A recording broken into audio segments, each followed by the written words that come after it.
Hello? Live? Are we alive? I'm checking. Brandon, Danny, am I alive? Yes, you're live. You are live, yes. Okay, but am I alive? That was the question. Far as I'm aware of. Alright, cool. It's like, I don't know. Did the emergency announcement yesterday make you a zombie? What was Oh, yeah. I forgot about that for a second. Yeah, that whole goose egg. Why was that even a conspiracy theory? I have no clue. I don't know. It's like, yeah, it was like I remembered seeing this on I was seeing a lot of this on Twitter where they were doing they were testing like the emergencies, so you were getting like our phones and such were going off. Oh, at, yeah. Yeah, they went off I think yesterday at like 2:30 in the afternoon, and it's just a regulation, like it's just a test, like, you know, it's like, okay, no problem. And there were so many conspiracy theories. Like, the best one out of the bunch was that somehow it was going to activate some kind of virus or something that was in the COVID vaccines, and everyone that got the vaccine was going to turn into a zombie. That was the best one. So it's just like, You know what? How appropriate that we start our stream conversation on this, considering who our first video is about.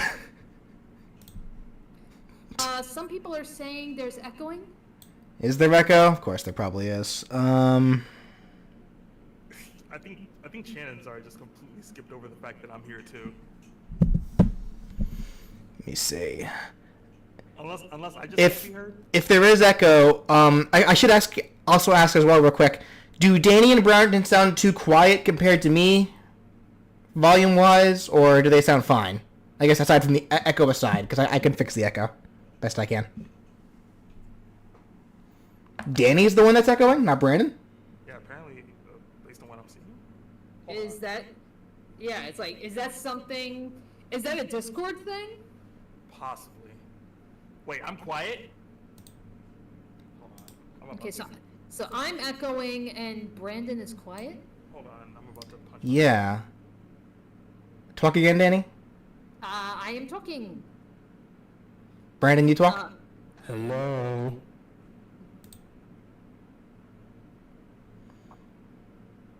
They sound quiet compared and both are echoing. Okay, I may need to make a slight adjustment then to my sound settings here. Hold on. I have an idea of what to do. It might mess with some things, but let's see if I can quickly get this figured out. So if I do this, voice settings... Like, did you play around with the voice settings recently? Nope. Didn't do anything different. But you know how it goes. Change it to default. I sure do. Okay. Alright. Okay, okay. So I moved you to my headphones. Talk, guys. Hello! Hello. Are we still echoing? Okay, now it looks like you're peaking a little bit. Okay, so how do they sound now, guys? Also, thank you so much, Isaac Smith, for the $5. Woo! With the old videos I look back on so far, was there one where you cringed real hard? I'd say probably my weakest moveset that I went back and looked at probably was Pokemon Trainer Johto. That probably was the moveset that needs the most overhaul that I'll go back to. Apparently we're much better now. Yeah, okay. Awesome. Yeah, so I did a little bit of fixing. How do they sound volume-wise? Because the echo should be gone, but how do they sound volume-wise compared to me? What about Blue? Apparently. Blue I barely count because Blue was so low effort. So I need to put real effort into that one. Okay, yeah, okay, so I'm seeing a couple of people that are asking, like, yeah, if there's gonna be any more videos coming up in the future where we're gonna be, like, you know, guests. It just depends on the character that's requested and when they're available. Okay, yeah, question for Danny. Will you ever host another video if BJ gives you the opportunity? I'm certainly not opposed to it. It's like, there's been characters that I've told BJ I would love to do, The issue is either not enough requests or I'm stumped and I can't figure out, like, filling out the entire moveset. But effectively, what they're both saying is whether or not guest appearances are going to happen again is up to you all. Well, kind of. They don't know what characters you like. So. I know. And I haven't. I mean, they can probably easily figure that out if they showed up to more like Brandon streams on Twitch, or like whenever Danny's around on like Spiffy Needle Geeks thing. They can easily figure it out just through listening. Yeah. I'm just saying that's up to them. It's like, yeah, like, I know life has been very busy on my end, so most of the time you'll see me over on Spiffy Needle Geeks, and honestly lately we've been playing a lot of Dungeons and Dragons, so that's like, yeah, so if you want to see me, just completely ruin Dungeons and Dragons for you all, then go watch us play Dungeons and Dragons on Spiffy Needle Geeks. Trust me, I will ruin it for you all. You and your nerd games. Speaking of nerdy stuff, why don't we go ahead and get this started? We got everything got all the volume stuff fixed. All right, so you guys can see the screen. Give me a second. I need to reset my router and stuff. We're not waiting on you. I know. I'm just saying. I'm not saying you gotta wait on me. I'm just saying I need to dip for a second. All right, Danny, can you see the screen? Like, it should just be pure black right now. Like, I have a screen shared. Oh, okay. I have the wrong thing screen shared. Yeah, it's like, it might help if I screen shared the correct thing. There we go. Oops. Okay, now it's black. Yes. Okay. All right. Because before I was literally seeing your folder of videos. Oops. All right, here we go. So moveset 31, the Knight.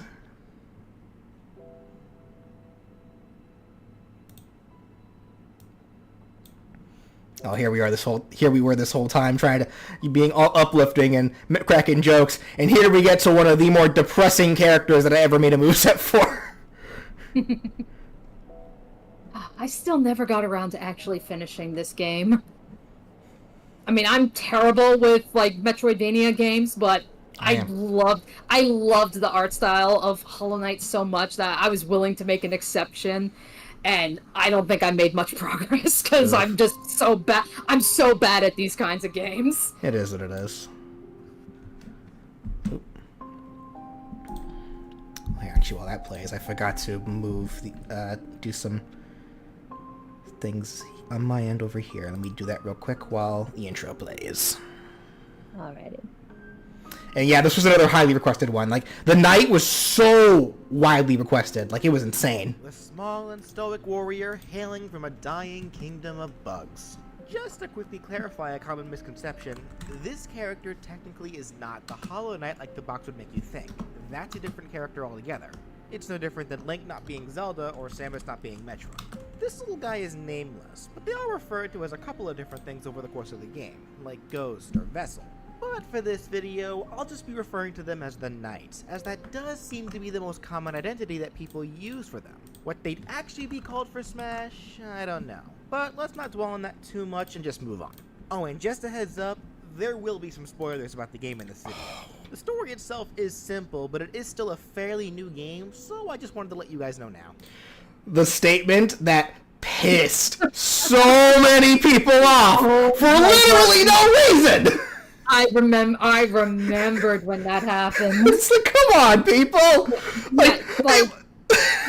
You had so many people get upset. Just like the idea of, because if a game has a simple story, that's a bad thing. And it's like, no, simplicity is your friend, guys. You don't have to be complicated or complex to have a good story. Sometimes the best stuff comes from simplicity. And even ignoring that part, there are so many people that are sitting here trying to claim that Hollow Knight is like the super complex story. It's not. It really isn't. And like, even if you look at the backstory of the game, or the lore, even though it's not really lore, I've gone through all that, whatever. The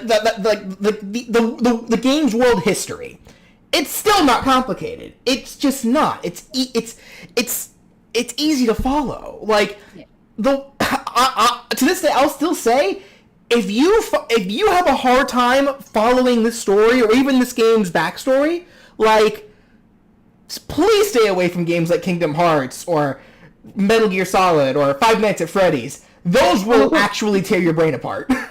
Yeah. Like, I think BJG videos said it best. Like, emotional depth is far more important. yeah. So. Yeah. So, like, yeah. Again, from what little of this game that I have played, I can definitely agree with that. The story may be simple, but again, if you can elicit a lot of emotion even out of simplicity, then job well done. Alrighty. Anyway. The Knight is a mysterious little bug that came to the Ruined Kingdom. Oh, that pissed a lot of people off too. Me calling the Knight a bug. Apparently, it's like, they're not a bug. They're void incarnate. It's like, I don't care. He's cute. It's like he's a cute little bug. The little dude that exists around other bugs. I've even had people try to tell me they're not actually bugs because they're actually the same size as people. That one I actually refuse to believe. Like, what? It's supposed to be an underground kingdom of bugs. Why would they be the same size as people? And even if they were the same size as people, so what? They can still be human-sized, adorable-looking bugs. A nail. They went there with a purpose, almost like it was their destiny. As to what that destiny was, not even they knew, or for that matter, could be prepared for it. But the Knight, when coming to Smash, however, will be more than prepared, using all of the various types of skills and techniques acquired through their journey in the Hollow Nest. Seriously, this was another character whose moveset pretty much made itself, like he was made for Smash or something. Heck, I thought he was actually coming to Smash for a second when I first opened the game case. You would too if this was the first thing you saw staring at you. In terms of being in Smash, I should mention that the Knight's size would drastically be adjusted, as he is a bug, thus canonically is very tiny.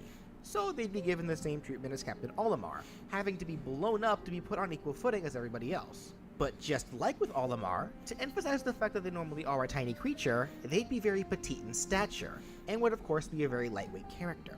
Overall, the Knight would be a type of glass cannon, being very quick and could deal a lot of deadly attacks, but would be about as squishy and easy to kill as, well, a bug. They would have 2 jumps and would be able to both wall jump and wall cling, as we see them be able to do so with the use of the Mantis Claw and Crystal Heart items. Now before I get started with the attacks, I'm actually going to be explaining the Knight's gimmick first, as it will be one that's integral to the entire moveset, so it's best that I get it out of the way now. In the game Hollow Knight, the little guy does have their own power source, which happens to be the same arcane force that all bugs need to keep themselves alive. Their soul. The Knight has learned how to manipulate the use of their soul in order to cast some wicked spells, but they do have a finite amount of it at a time, and in order to get more, they must strike down other creatures, with every hit slowly recharging their soul to be used even more. And that's pretty much how it'll be used for Smash. The Knight will have a soul meter by their damage icon that'll be holding what I'm going to call soul charges. The meter will be able to hold a maximum of 9 charges at a time, which will give the Knight access to a wider arsenal of moves when charges are available. And any move that doesn't use up a charge will generally add charges instead if it can connect with a foe. This allows the Knight a fairly deadly assortment of attacks, but they must be well resourced in order to be used effectively, and spamming will only lead to detriment. And in order to get more, you must get up close and personal with your foes, just like in the original game. Okay. The Knight will have a 2-hit jab that mimics their basic round attack from their game, having them swing their nail at slight horizontal angles left and right. This would be a fairly spammable attack, as if they had the Quick Slash charm equipped, and each successful hit will add a single soul charge, making the jab probably one of the most reliable means of recharging your soul. The dash attack will utilize one of the 3 nail arts taught to the Knight by the Nail Masters. This one specifically will be the Dash Slash, taught by... Oh, thank you so much for the $5, Angel Shroud. Which game development heck will come out first? Silksong or Metroid Prime 4? I'll put my money on Silksong, but again, that corner is still pretty big. It's like, I still can't believe that hasn't come out yet. Like, how long has this thing been in development? Don't ask me. This is like, yeah, it does feel like it's been forever. Bro. It would have the Knight halt all forwards momentum with a mighty horizontal nail slash. This move would have a lot of power, even having some kill potential, but it would have some end lag on it, so it is a bit riskier to use. but landing it will reward you with 2 soul charges. All of the tilts, however, will only gain 1 soul charge per hit. The side tilt would be another basic nail swing forwards. It would be a bit slower than the jab, but it would have more range, so it would be like the knight replaced the quick slash charm with the Mark of Pride charm. It would of course deal more damage and knockback than that of the jab as well. The up tilt would be just like the knight's grounded attack pointed up in their game, just a basic nail swing upwards, but its range would be comparable to that of the long nail charm instead of the Mark of Pride, meaning it would have slightly less range when compared to the side tilt. It would also deal a bit of knockback, so juggling foes who are above 0% of damage would be difficult. And to innovate for the down tilt, it would just be a low to the ground horizontal nail swing, capable of popping foes into the air. The side smash can make use of the next nail art that the knight can learn, specifically from the retired nail master, Geno. They can use the Great Slash, a powerful vertical nail swing forwards. It would be quick to come out, but would have some end lag. But to make up for that, landing it would reward you with 3 soul charges, the most amount that any attack will give. Now for the up smash, this will be an attack that will not charge any soul. Why? Because it will be the only basic attack that will actually use soul.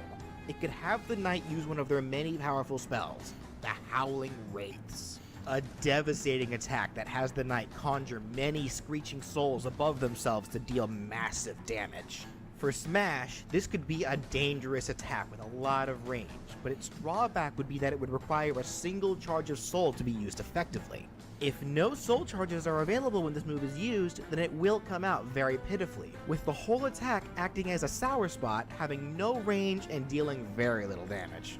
It would also leave the knight vulnerable with a bit of end lag, as if they tired themselves out, forcing themselves to use the attack at all. That said, on the other side of the spectrum, if you use the up smash when your soul meter has a full 9 charges, it will upgrade the Howling Wraiths and turn them into the Abyss Shriek. The Abyss Shriek is pretty much the better version of the Wraiths, so for Smash, it would have more range and even higher killing potential, turning into by far one of the knight's most dangerous attacks. Using it, however, does use up 2 soul charges instead of just 1, and using up smash again right afterwards without maxing out your meter again will just have the knights use the Howling Wraiths. They will only ever use the Shriek when the bar is full, and will always use the Wraiths when it isn't, meaning that it would literally be impossible to spam the Abyss Shriek. Not that you should be anyways. Moving on to the down smash, this could utilize the final nail art taught to the knight by the nail master known as Mato, the Cyclone Slash. It would have the knight quickly spin in place 3 times while holding their nail out to deal damage horizontally on both sides of themselves. Getting hit by this move at all deals knockback, making it impossible to be hit by it more than once unless you just put into a really unfortunate situation. And landing hits with it will add 2 charges to the meter. This would be a very useful attack in multi-battles, as even hitting multiple foes at once will count towards individual charges, meaning that if you were to hit 2 foes on both sides of yourself, that would add a total of 4 charges the knight would be able to get at once. This does apply to all attacks, by the way, so being surrounded in multi-battles, while scary in concept, could lead to some great results if taken advantage of, just like when the knight is surrounded by enemies in their own game. Now for the aerials, all of these attacks will only add 1 soul charge per hit. For the neutral aerial, it can make use of a charm known as the Thorns of Agony, a charm that has the knight's body contort into multiple thorny appendages all around themselves to deal big damage. Normally, this charm could only be used as a counterattack, meaning that the knight would only use it when they took damage, but that won't be the case for Smash. It'll just be a perfectly normal attack that includes the agony of contorting your body into several different directions to impale your enemies. You know, normal stuff.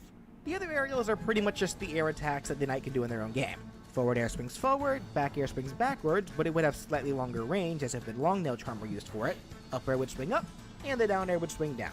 But the down air would have a unique feature to it, the nail bounce. Whenever the downward air attack successfully hits something or someone, it slightly propels the knight a little bit into the air, and when used in succession, effectively allows the knight to stay airborne for as long as you'd like, so long as there's something below to keep bouncing off of. Using this kind of move in Smash on foes or destructible items can allow for the same kind of thing, which could lead to a lot of fun and nasty combos if mastered. Okay, so far so good. I actually don't see any issues so far. Yeah, that's where it's like, again, like, I never got to finish this game, so I don't think there's really much I can contribute. That's fine.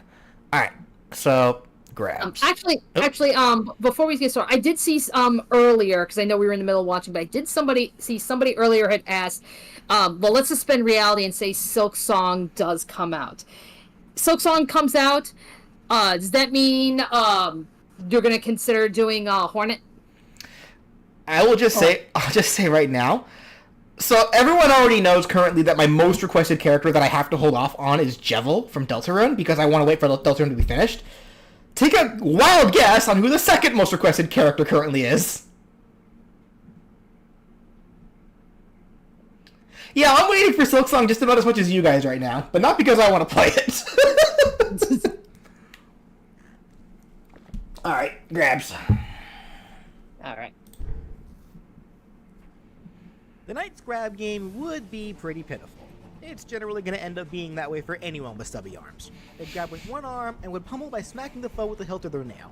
The pummeling doesn't add any soul charge, but all the throws do, with them adding 1 charge apiece. The forward throw could have the Knight slash the foe to send them forwards, the back throw could have them quickly switch places with the foe and slash them to send them backwards. This throw would also turn them around to lead to easy follow-ups. The up throw would toss the foe overhead, then slash at them to send them even higher, and the down throw would have the Knight jump above the foe and slash down on them, knocking them away. All very basic throws, yes, but considering the Knight's stoic and collected demeanor, I don't see them trying to be flashy or anything. They're just trying to get the job done. Yeah, still fine. Basic, but fine. Because I don't see the Knight trying to, like, do anything super special. They're just trying to get, yeah, like I just said, they're trying to get the job done. Okay. A couple people want to know who's the third most requested character right now. I don't remember at this very moment. I have to go back and look. But I got a feeling it's probably a Deltarune character. Okay. Alright, now here's where things not only get more interesting, but I'll finally get to show you some more of the moves that will be fully taking advantage of the soul meter that you guys keep hearing so much about. For the Knight's neutral special, they could use what is more often than not the first spell you'll learn in the game, the Vengeful Spirit. A powerful projectile that has the Knight conjure a spirit that flies straight forward to deal damage to any unlucky sap in its way. At the cost of a single soul charge, the Knight will be doing just as I described, shooting a large soul ball straight forwards horizontally. It would deal big damage and knockback, be fairly quick, and would have incredible range. It would, however, only be able to hit one foe at a time, as it will disappear as soon as it collides with something.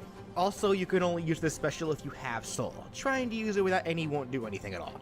That said, if you use neutral special when you have a full 9 charges in your meter, instead of the Vengeful Spirit, you'll be rewarded with its superior version, the Shade Soul. The Shade Soul would do the same thing as the Spirit, but it would be much stronger, have better KOing potential, and it would not disappear upon hitting something. It will keep going until it reaches the apex of its range, leaving nothing but devastation behind it for anything or anyone in its path.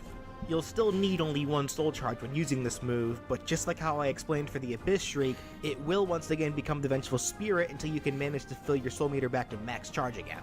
For the side special, the Knight could use the Shade Cloak, a cloak formed from the depths of the Abyss that allows its wearer to dash straight ahead horizontally and completely ignore anything in their way while doing so.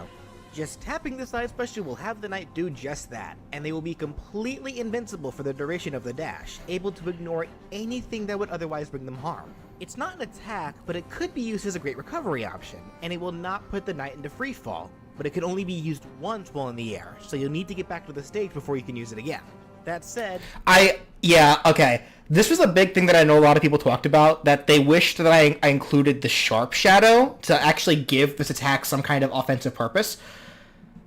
Assuming I don't change it outright after once I see the other specials, I still personally don't want to include the Sharp Shadow because I feel like that's a bit overkill. I think it just being like a dash specifically meant for defensive purposes, I feel like will be enough. This special can kind of be a replacement for dodge rolling, allowing the Knight to traverse the ground quickly and safely. And the best part, it doesn't use any soul, so you can use it as much as you'd like. But you won't be able to spam it. The Shade Cloak does have a cooldown period, with it taking about 2 seconds between uses. I should clarify that this isn't end lag, you'll still be able to fight during the cooldown. You'll know you'll have access to it again based on little shadow particles that appear after using the cloak returning to the Knight. Now that's not all there is to the side special. The use of the Shade Cloak only happens if you tap the command. Holding it down will give a completely different result. Specifically, it'll have the knight charge up the Crystal Heart. This was an item that effectively allowed the knight to fly straight forwards indefinitely until something interrupts their path, whether that be a foe or a wall. For Smash, it will not send you an indefinite distance. That'd be broken and dangerous to use. Instead, it'll act as your run-of-the-mill charge-up attack, where the longer you hold the command down, the further you'll go. With the full charge, while not sending you an indefinite distance, does still send you ridiculously far.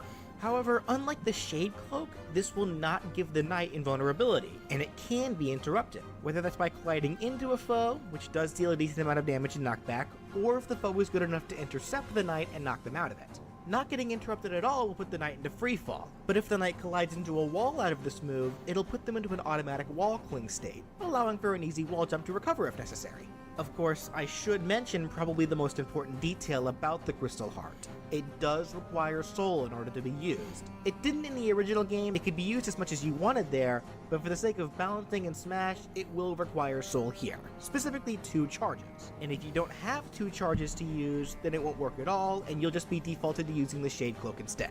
Now for the up special. Some people are saying that the Crystal Heart is overkill? I don't think so. Because that was the reason why I didn't want to include the Sharp Shadow, was because the Crystal Heart is a damaging dash. Like, one that goes much farther. It requires a bit of charge, but that's the point. So it's either you have a quick invincible dash, or you have a chargeable long-range one that actually can do damage. But I'm curious, though. Why do you guys think that it's overkill? Someone says Crystal Heart feels like a side B charge. The side B charge for Banjo-Kazooie? Oh, you mean... But it doesn't make you invincible, though. Only the Shade Cloak makes you invincible. The Crystal Heart doesn't.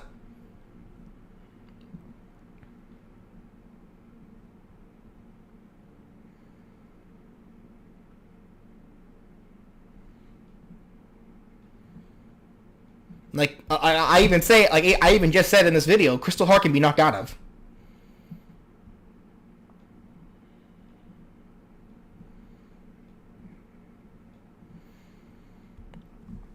Feels off because it doesn't use soul in the game. I'll even say that in the video, but that is just for a balancing thing, and I do still think that's fine in this regard.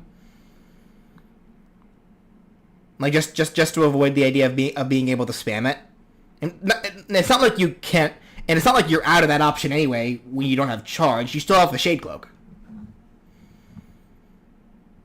So yeah, this one I think is fine. So. Which will give the knight access to the Monarch Wings, which in Hollow Knight just gave the little guy a double jump, and that's all they did. For Smash. So this, I think, probably should be changed. For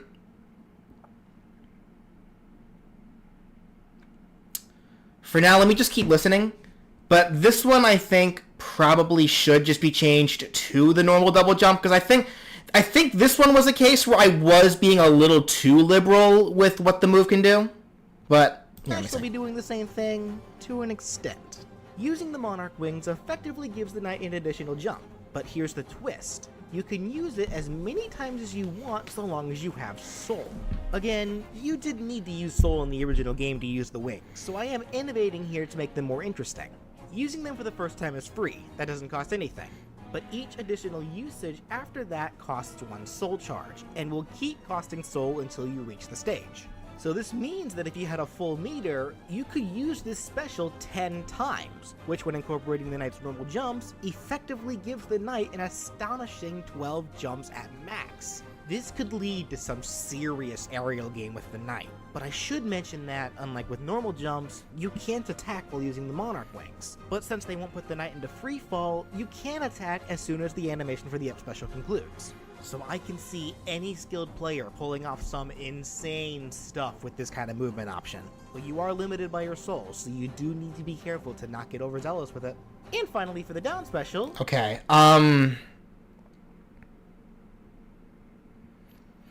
So if you were to change it, then what would you put in its place? That's a good question. I normally don't worry about trying to immediately figure that part out. It's just a matter of like whether or not I feel like it's good for the time being.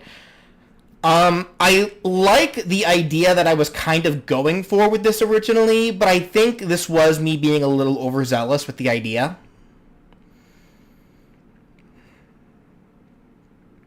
So I'm gonna go ahead and say change for now.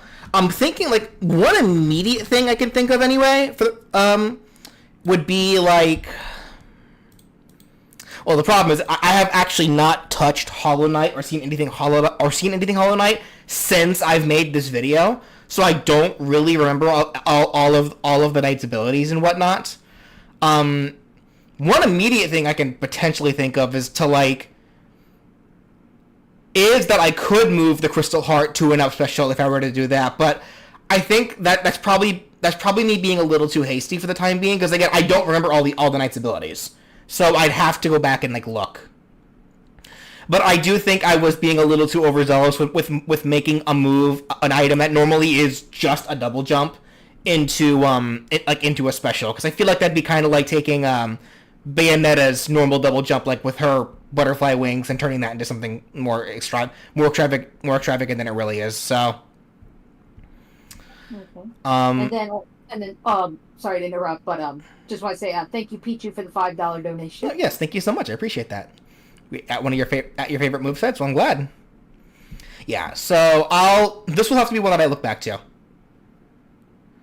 Side special to Cyclone Slash? No, Cyclone Slash is perfectly fine as a down smash. I'm not moving that one. Make Shade Cloak up special? See, the funny thing about Shade Cloak is Shade Cloak could potentially just be like a dodge or an air dodge. That's the funny thing. That is the funny thing about that move entirely. I kind of wanted it to be a side special to kind of give you the the same kind of free movement in the air that it does in the game, since air dodges in Smash don't really give you that kind of movement. But this is something I'll have to think about. Yeah, alright, so down special. This will be one that outright changes depending on whether you're on the ground or in the air. If you're on the ground while using the down special, the knight will use their first and no doubt most used spell, Focus. This allows the knight to heal a lot of damage at the cost of a lot of soul, and it'll be doing the same thing for Smash. Holding down special for 3 seconds will have the knight heal 5% of damage at a time at the cost of 3 soul charges per use, meaning that the knight could heal up to 15% of damage when using a full meter. And of course, you just won't do anything if you don't have enough soul. Now, if you choose to use down special while in the air, instead of using focus, the knight will use their final spell, the Desolate Dive. A powerful ground pound-like attack that has the knight fly straight down, dealing damage to anyone in their path, and upon reaching the ground, creates a large shockwave to hurt anyone too close. This move would pretty much work just like how I explained it for Smash, at the cost of 2 soul charges per use, that is. The damage that the shockwave deals scales based on distance, so the closer you are to the knight in the shockwave when it activates, the more damage and knockback it'll do. Now this move will be the final attack that has a powered up version when you use it with a full meter, turning the Desolate Dive into the Descending Dark. It would be much stronger, have a bigger shockwave, and would use 3 soul charges instead of just 2. Okay.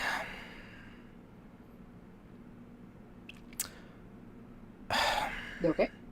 Yeah, I'm just trying to think. Desolate Dive and Descending Dark I think are fine. I'm thinking about Focus, because I know Focus was kind of a big thing for the knight to use in the game.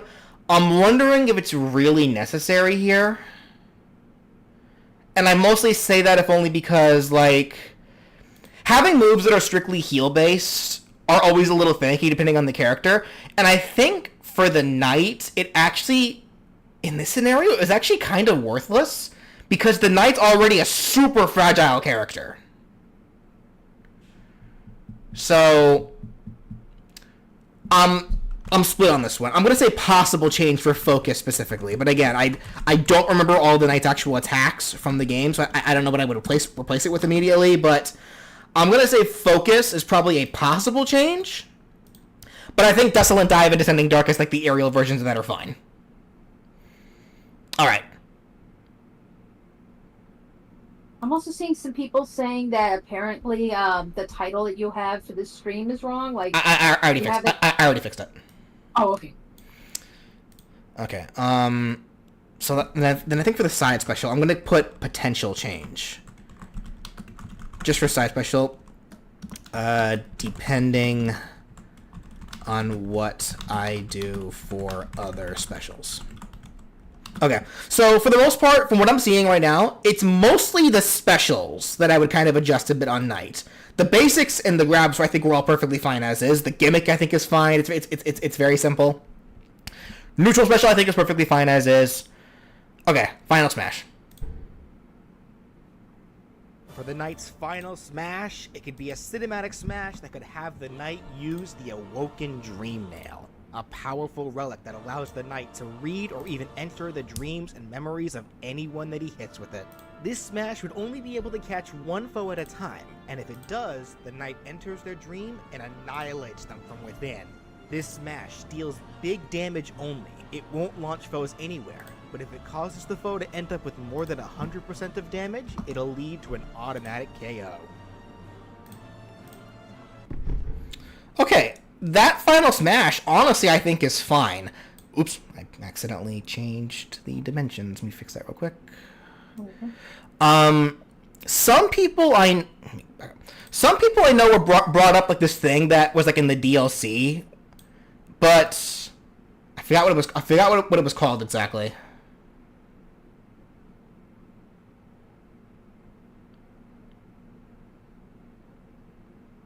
It was like this thing where like they used some kind of like super powerful version of it. Though honestly, I think I would prefer this one because it actually has the knight like doing things.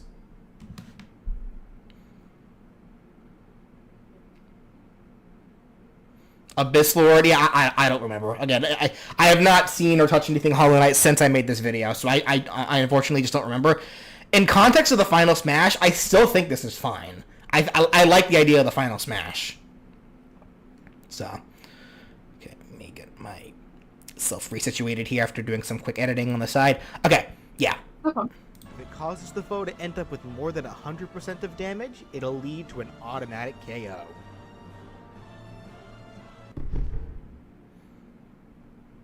For the knight's colors, their default would of course have them with their white shell, great cloak, and black body. Their first alternate color can make reference to the knight's half-sister, Hornet, simply giving knight a red cloak. The next could be a white cloak, in reference to the knight's late father, the Pale King. Here we have an indigo-colored cloak for the knight, in reference to the first friendly face they meet in Hollow Nest, the Elder Bug. Here's a green cloak, in reference to the grubs that must be rescued across all of Hollow Nest. Next is a yellow cloak, no reference to anything, it's just here for some variety. Next could be a purely black costume with white eyes. I like this one, honestly. Shade, the manifestation of the knight's regrets that appears whenever the knight is killed.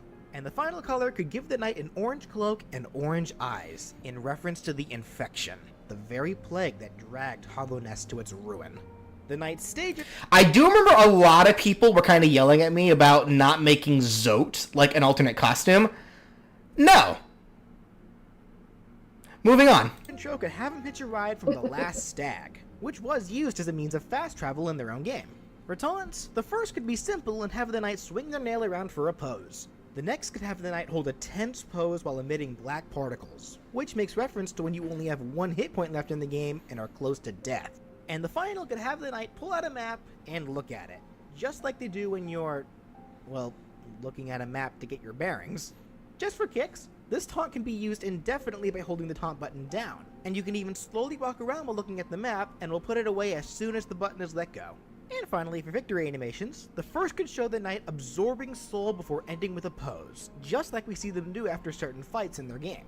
Kinda gruesome in the context of Smash, but then again, I'd expect nothing less when you include a rep from an apprehensive game like Hollow Knight. The next could be a lot more wholesome though, having the knight just stand there, and suddenly a bunch of grubs appear with them and start celebrating while showering the knight with Geno, in reference to what they do whenever you save the grubs and return to their nest. It was pretty satisfying to be rewarded with so much money and items after saving a bunch of grubs at once. And the final would have the knight slowly walk up to a bench and just sit on it. Yep. Benches in Hollow Knight acted as your checkpoints, safe rooms, and save spots. So whenever you found a new one after making the treacherous trek through unfamiliar areas in Hollow Nest, it was the greatest feeling in the world. It may as well be victory. And that does it for the Knight from Hollow Knight. Okay, taunts and victory animations are all fine.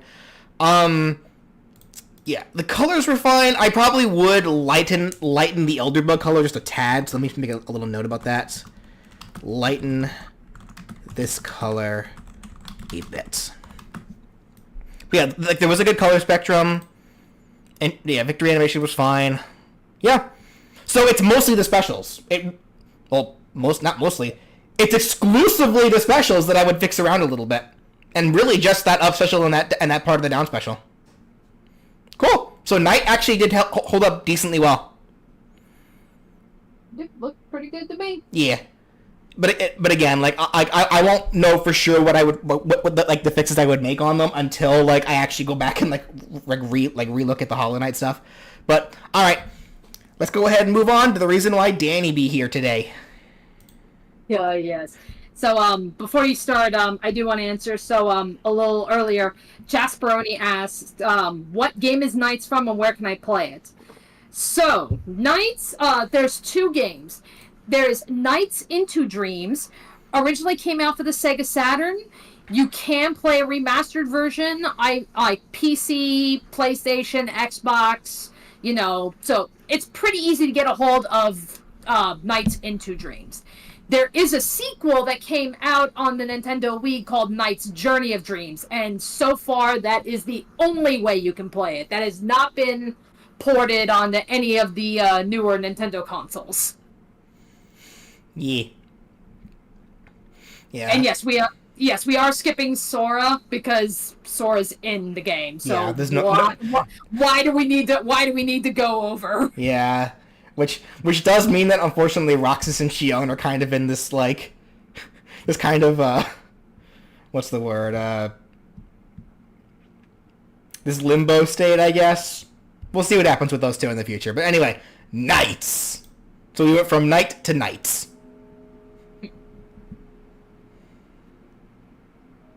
I do certainly hope that more people have actually gotten interested in this series from seeing this moveset.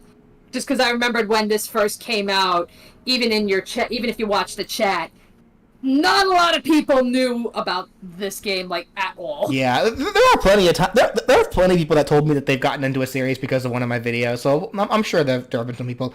And again, I gotta keep up the tradition, Danny. Why is he sleeping with a soccer ball? Kid has issues! That is a long-running joke from way back when. Like, again, like, on our Spiffy Needle Geeks channel, I have done playthroughs for both Knights into Dreams and Knight's Journey of Dreams. Even back further than that, I used to dabbled a little bit in doing Let's Playing just by myself, and had done Journey of Dreams previously. So I've technically Let's Played it twice. And it's like, for whatever reason, BJ could just never get over the fact that Will in Journey of Dreams sleeps with the soccer ball. Because it's weird!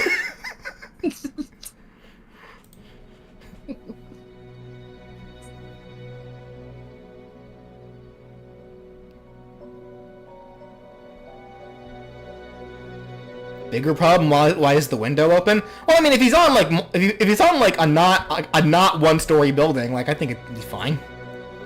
It's not that big a deal.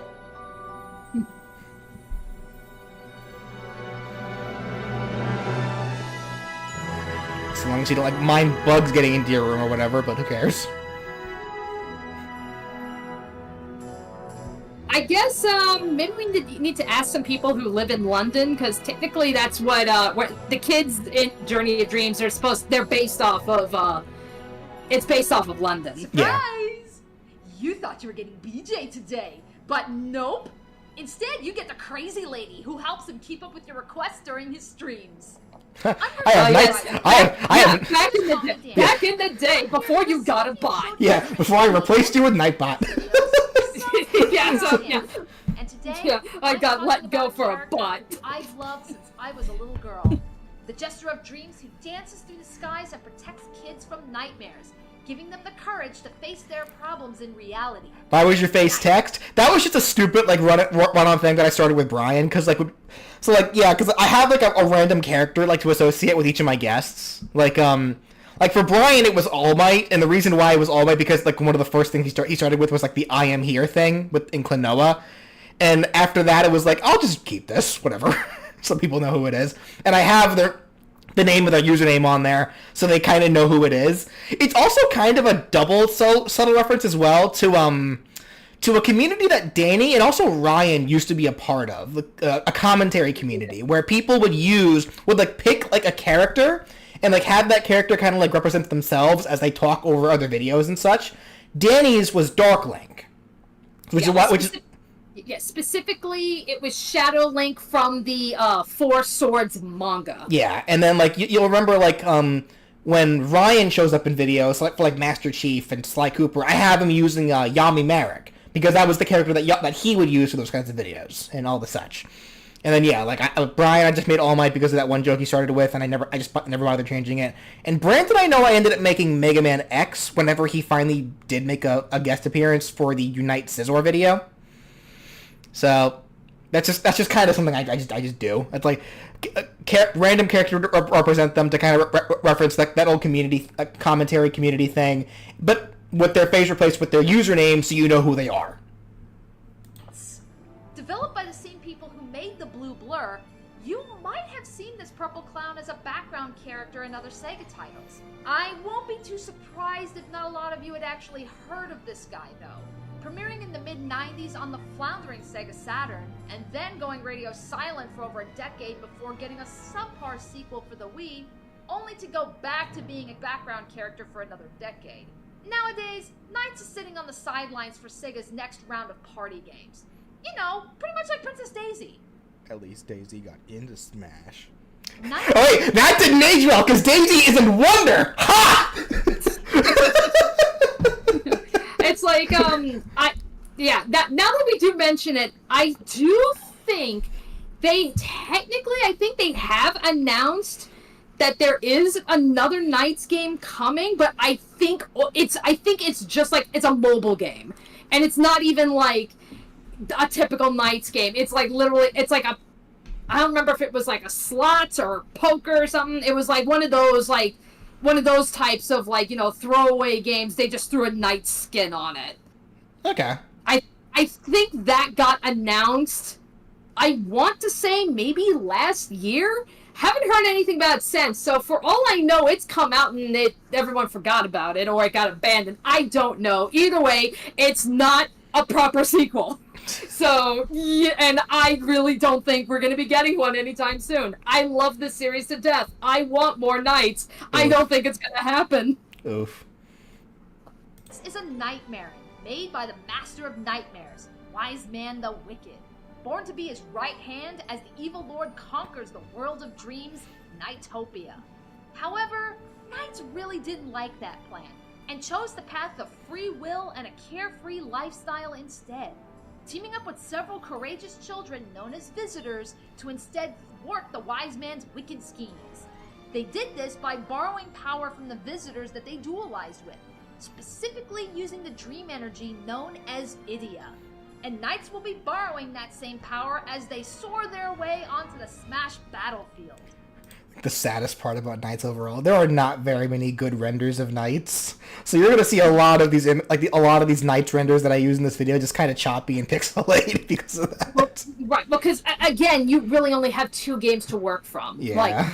Because again, as I said, it started on the Sega Saturn, and don't get me wrong, even like the Saturn renders, they're not bad by any means. I think they still hold up pretty well. But yeah, compare Saturn renders to Nintendo Wii, it's like, yeah, they are going to be very, very different. Literally, Balin, boy, who do you think Balin stole from? It's like, no, you do not compare Knights to Balin. You don't. You just don't. Balin wishes that he were Knights. Really? Knights could be a fairly acrobatic... Also, unlike Knights, technically, Balin is actually dead, so... That boy died when Yuji Naka went to prison. It's like, at least the Knights games sold and were received well. I mean, just saying. Lightweight character. They'd have an astonishing 7 jumps total, but they would have no additional movement options. Oh, thank you, Mr. Maniac. Yeah, thank you. Danny, can you cut the crusts off my BJ PNGs? Thank you so much, Maniac. One immediate little change I'm going to make, I'm going to tune down the number of jumps from 7 to 5. I think 5 is enough. Mm-hmm. I know, I remembered, even when we did, when you were doing the streams where, what would you change, like, and you got audience input and such, and I remembered a lot of people, like, even the people who were familiar with Knights, again, they were wondering, well, Knights is a character that flies, why have this jumping mechanic, why not just have the character fly around the battlefield? And it was like, it was just to keep it fair. So that's where it's like, that was why we played with the multiple jumping gimmick and playing around with floaty controls rather than, oh, I'm literally just gonna fly around in the battlefield where no one can hit you and stuff. Like, I don't know, that would have been broken. Rip little Mac. For Knights' jab, they could do a one-hit attack that has them do a simple little kick. It comes out kind of quick, but it isn't very strong. Their dash attack will be a short-range, pathetic little push with both hands that halts all forward momentum. The side tilt could be a kind of weak horizontal stretch kick.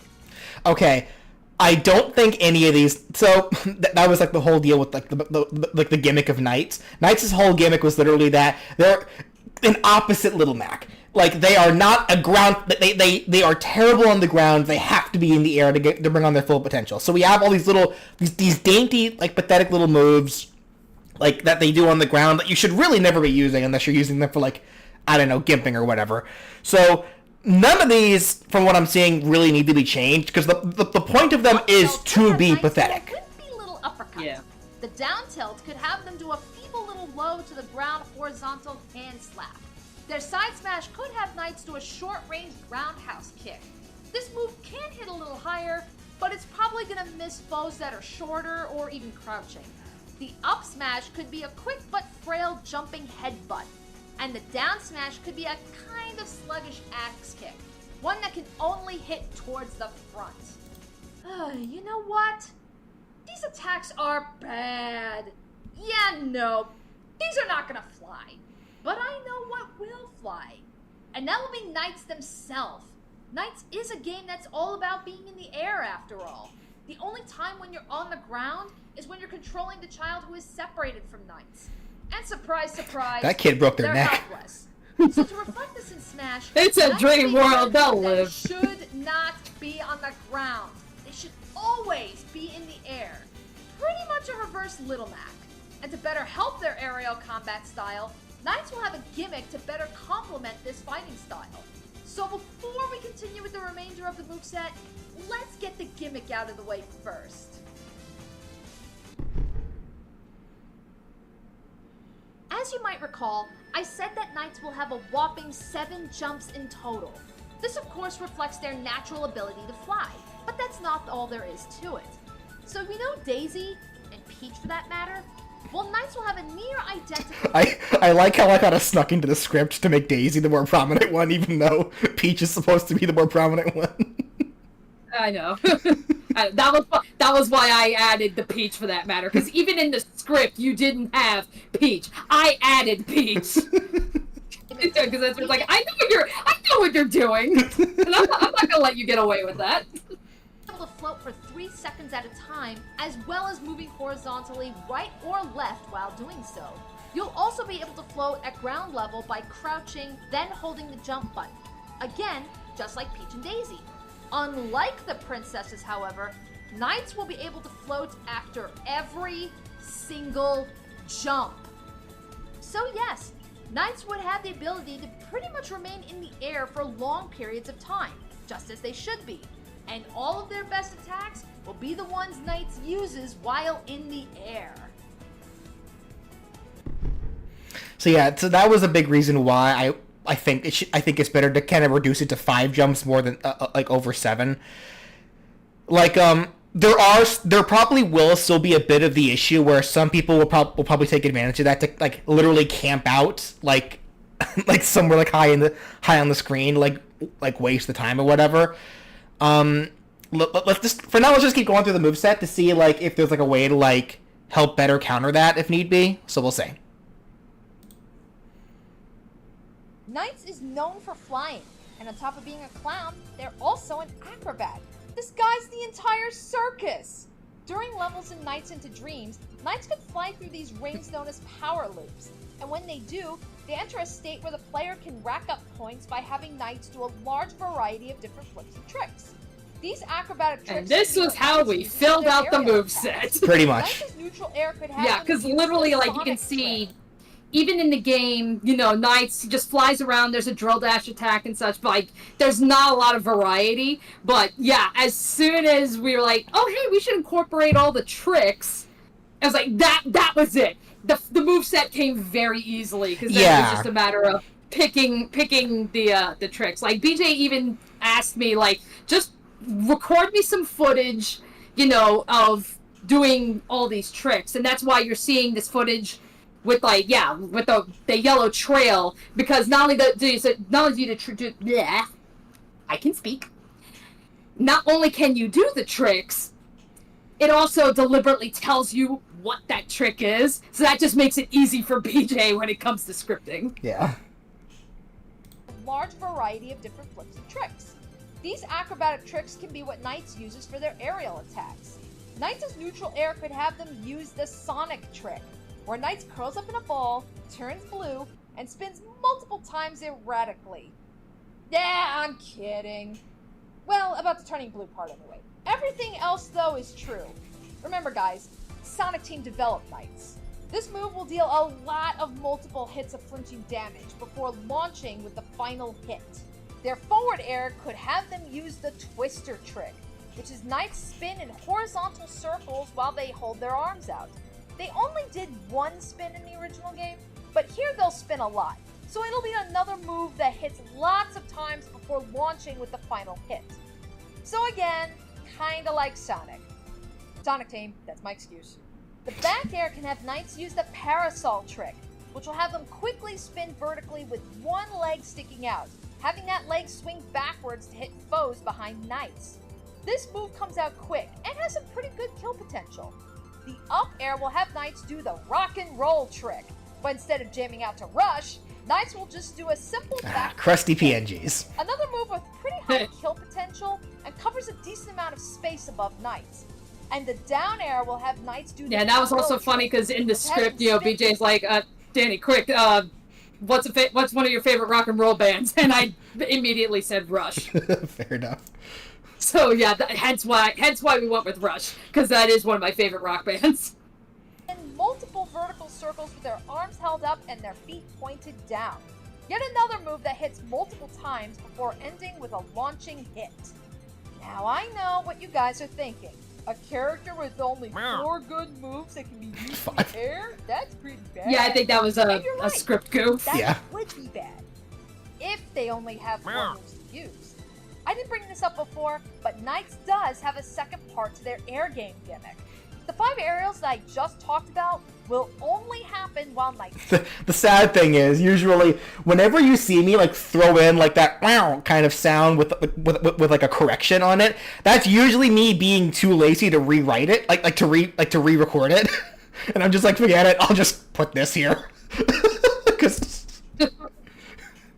Falling. However, if you use the same commands while Knights is floating, they'll use completely different moves. This will allow Knights to have a wider arsenal of attacks while airborne than any other character in the game, and would pretty much give you no excuse to ever want to be on the ground. So instead of just calling them aerials, I'll refer to these attacks as floats, just to make it less confusing. So with that said, for Knights' neutral float attack, they'll put on their red shoes and dance the blues with their dance trick, which will have them do the splits and spin in multiple vertical circles. This move can only hit foes once before knocking them away, but it hits Alright, hard. I'm gonna actually have to duck out for a little bit. I am being called down to dinner. Ah, of course.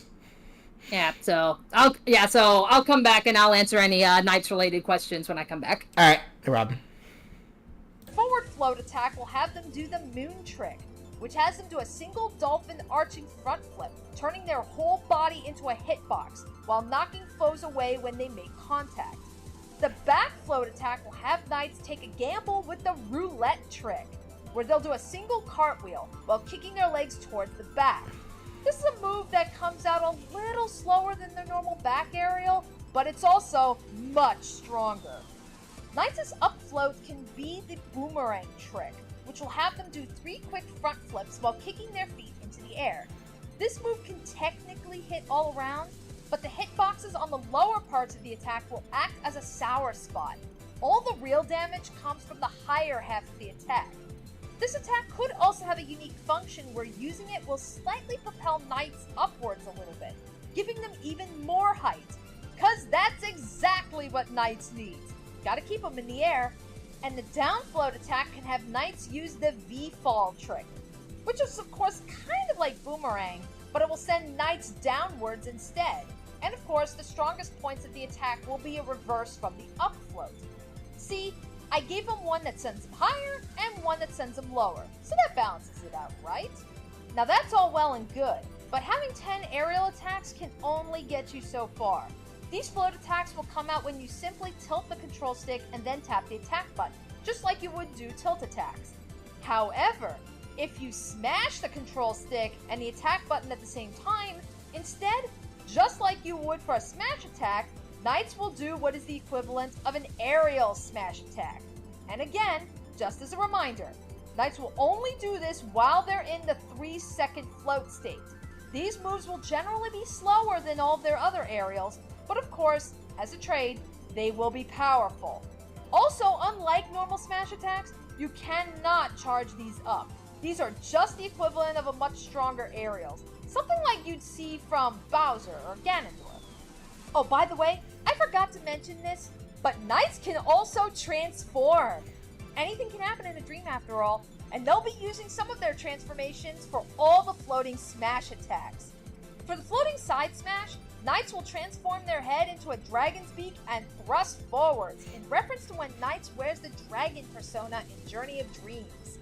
Unlike other aerials, this is what knights will use regardless of whether they're using it forwards or backwards. And if it's used backwards, it will actually turn knights around. This attack hits hard and actually will propel knights towards the direction they use it a little bit. But it does have some end lag. So much so that more than likely, knights will start falling after using this move. And you'll need to jump again afterwards to stay in the air. The floating up smash will have knights change their head into the tip of a rocket and thrust upwards. This references the rocket persona, also from Journey of Dreams. This attack hits just as hard as the dragon beak, but it will propel knights upwards a little bit when used.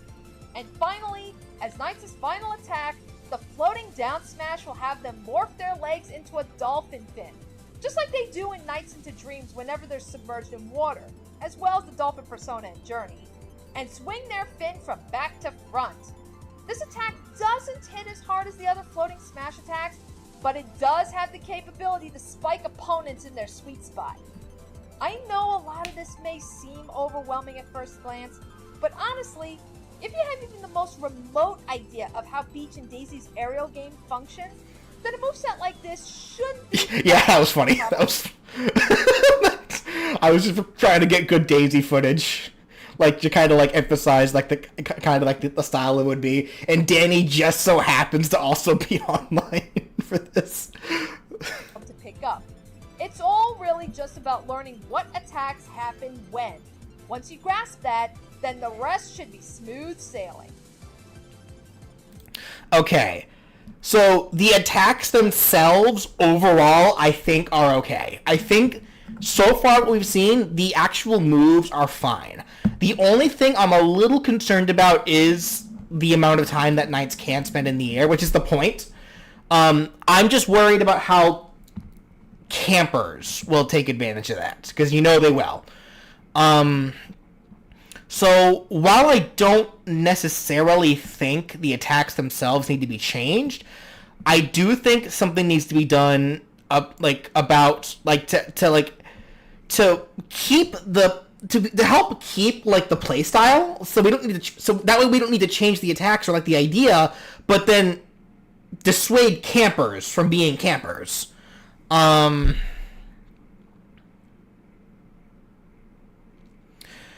One immediate thing I can think of, is that, because I'm thinking kind of like Steve, because Steve, when using the block, like his aerial neutral special, where he can like create the blocks. He can only create the blocks when he's close enough to the stage. If he's too far away, he won't be able to put any blocks down. So I'm wondering if maybe the same kind of thing could be applied here, where Knights is unable to float if they're too far away from the stage. Because then that can also make it where, like, they can only use their normal aerials when too far away from the stage. They can so they can really only use the floaty aerials, like, within a certain range. Like, what do you guys think of that? I think that can probably be a pretty good way to, like, mitigate camping to a degree.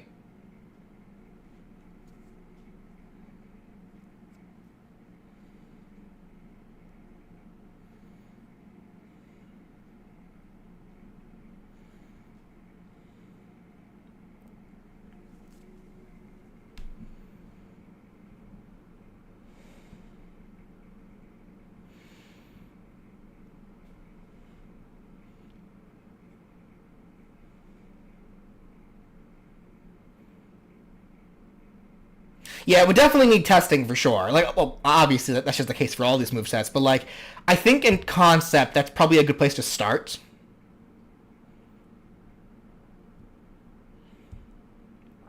So with the Knights thing, like, if they were to limit, like, Knights' floating, on limiting where Knights can float depending on how close they are to the stage, like, it'd be a programming thing for sure. Like, they would just be like, is Knights, this far away from the stage, then they can't float. But if they're this close to the stage, then they can float.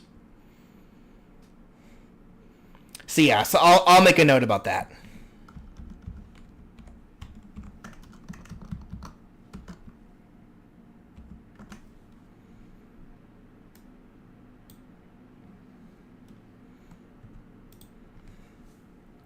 So fix, make the floating only available when close enough to this stage. So it's not like they can only be on stage or over the stage to be able to float. It just like with Steve's blocks. Like, it's like they just have to be generally around the stage. Like, they don't need to be they can still be off stage and still float, but so long as they're close enough. Like, it's like a radius around the stage. Again, it would need testing to find out, like, what that radius should be, like how far they can go before the floating won't work anymore. But that's just the general idea. I'll have to go over that with Danny when she gets back as well. This is done to avoid camping.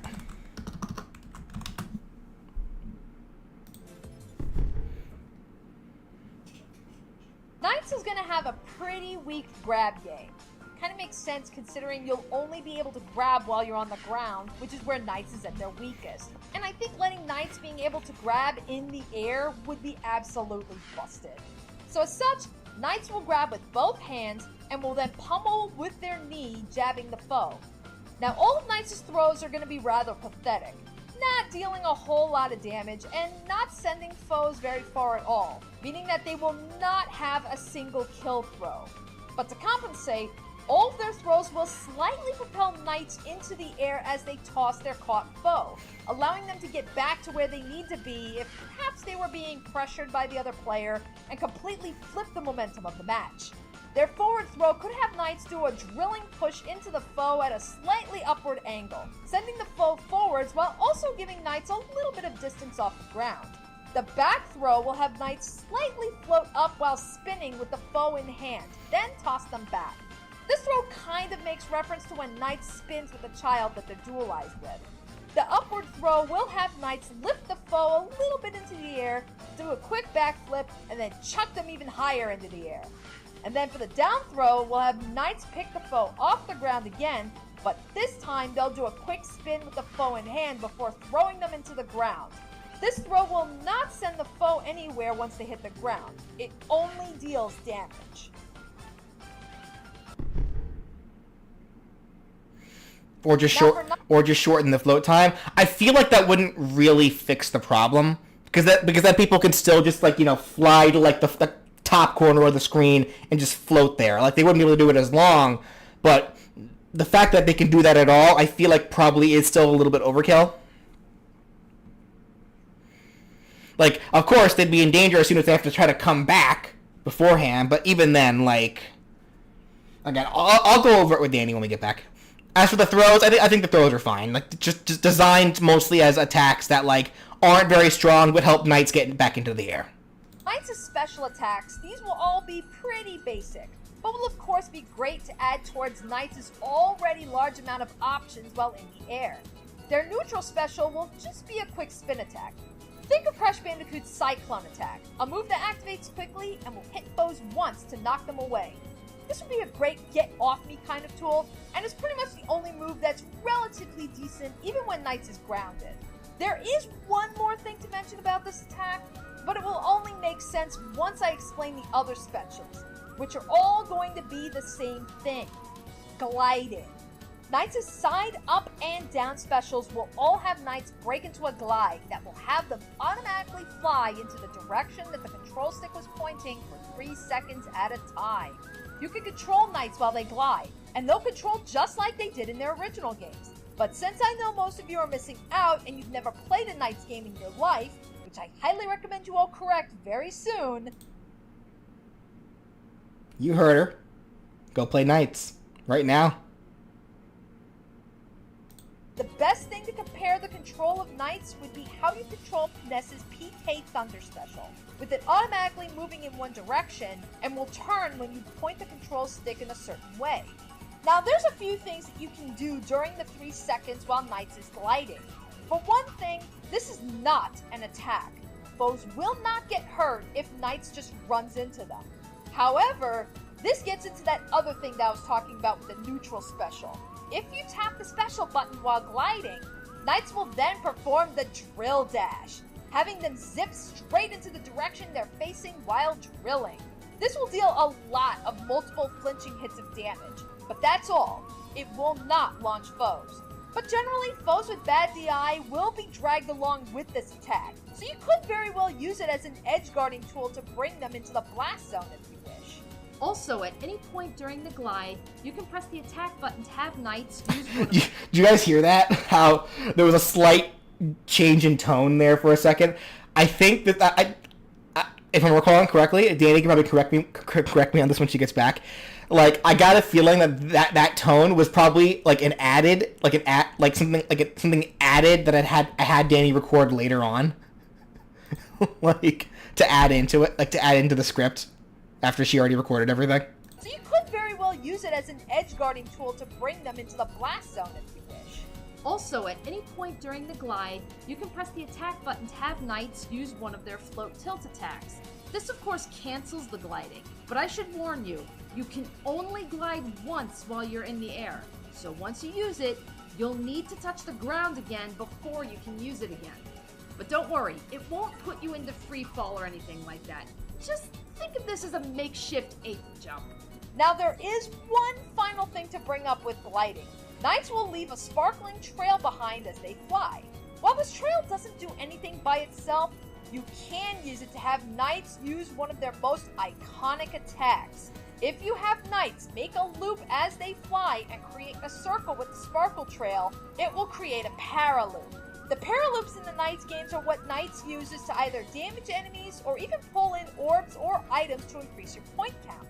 For Smash, if Knights uses a paraloop, it will start what is effectively a small exploding black hole. It will automatically start a small suction towards the center of the loop, and then after a few seconds, it will cause a burst effect that can damage foes. The best thing to compare this kind of attack to would be to Sheik's Burst Grenade side special. The suction itself isn't very strong, and the burst only deals decent damage and knockback, but it's still not a move that you really want to be sleeping on. And if you do start sleeping on it, I can guarantee you'll find yourself with some dreadful nightmares. And Okay. Neutral special being drill attack is fine because it correlates to the gliding. So here's what I'm thinking with the gliding. I do want to keep the gliding as all 3 specials.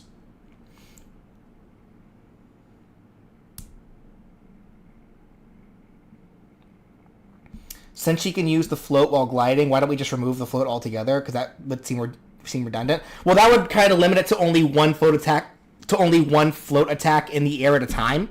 Because since you can only glide once in the air, as soon as you have to land before you can glide again. Like, if you can only do 1 float attack per actual glide, like that would limit you to only one. To only the 1 float attack in the air at a time. Now, with how many you have, that would be incredibly limiting. So here's what I'm thinking here. I do want to keep the glide as a part of all 3 specials, because making it where you can dash into a glide into any direction gives you a lot of mobility. What I'm thinking, though, to at least give knights a bit more option, I'm wondering if each corresponding special should start with something different, but then have knights go into a glide afterward. So, like, let's say, so here's an example, actually, because here's an idea that I kind of got while I was rewatching the footage. So what if, like, for the side special specifically, it starts with knights bursting into a glide with their arms held forward, and it can act as a kind of command grab where if you hit somebody with it during those initial frames, you'll do the thing where, like, you grab onto them and knights will, like, spin around and then create a parallel loop automatically that way onto somebody. But then, like, as an automatic kind of command grab burst attack in the air. But if you use it and then don't hit anybody, then you just keep going into the glide. Like, you just go into the glide after that. Like, it can only work during those first few, during those first initial frames. But it's like pretty much a means of, like, different attacks per direction that help knights burst into the glide. So there are attacks to use, like, by themselves, or simply if they miss, then you just start gliding. Like, how does that sound? I have returned and I am stuffed with meatloaf. Meatloaf. Okay, Danny. So, couple of things real quick. Okay. So I had an idea. So a couple of ideas real quick. So when finishing up with the basic attacks and the grabs, the actual attacks themselves I think are fine. None of those need to be changed. Okay. I did think of an idea to potentially reduce the potential abuse of campiness that people would probably want to use with knights with the floating. So I'm thinking maybe we can pull a Steve, because Steve in Smash, whenever Steve places blocks down, they set it up where Steve's block placement cannot be used if he's too far away from the stage. So I'm wondering if for knights, like, a radius around the stage can kind of be set up where if you're too far away from the stage, you can't float, only jump. That makes sense. Yeah. So, like, you can still use the floating decently, like, around the stage, so you can still actually fight with it, like, properly, but if you go too far away from the stage, you lose the ability to float to pretty much, prevent camping. Pretty much. I can see that. Okay. Second thing that I was just talking about to the audience, because we just finished going over the specials. Mm-hmm. So I'm thinking, like, I do want to keep the specials where side up and down. Okay. Side up and down are still glides, but I'm thinking maybe to give knights a little more variety, what if, like, at the start of each of those specials, knights can do different things, but then burst into the glide immediately after. So, like, my initial thought was, like, for the side special, for example, because I got this idea while I was rewatching the footage. What if for, like, side special, knights starts, like, dashes forward in a glide with their hands forward, and it can act as a command grab where if you hit somebody during those initial frames, knights will do the thing where they grab onto them and then spin around them while holding on to create, like, a small parallel loop around that one enemy alone. Okay. And then, to create like a more automatic, like, command grab parallel loop. But then if you use that side special and then don't hit anybody, you just go into the glide, and that's it. And then everything else is the same afterwards. So yeah, that's what I'm thinking in this regard. So, like, makes sense to me. Yeah. So, like, I guess first off, do you like that idea for the side special specifically? I should say. I do. Okay, so I'm gonna make that an ad. So then, what would you do for the up and down specials then? Like something that something that activates as soon as you activate the up and down specials respectively, like specifically to those specials, but then like if they miss or whatever, you go into the glide.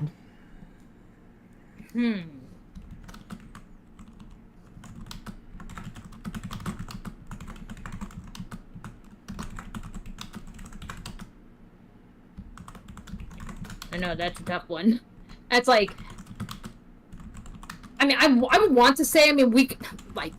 Honestly, you probably could pull maybe another one of the random tricks that knights can do when you fart around with the trigger buttons. You know, because it's like, you could probably, like, you know, find any one of those or something. Because really, out of all of those tricks... Because if you look at all of the tricks that knights does, you know...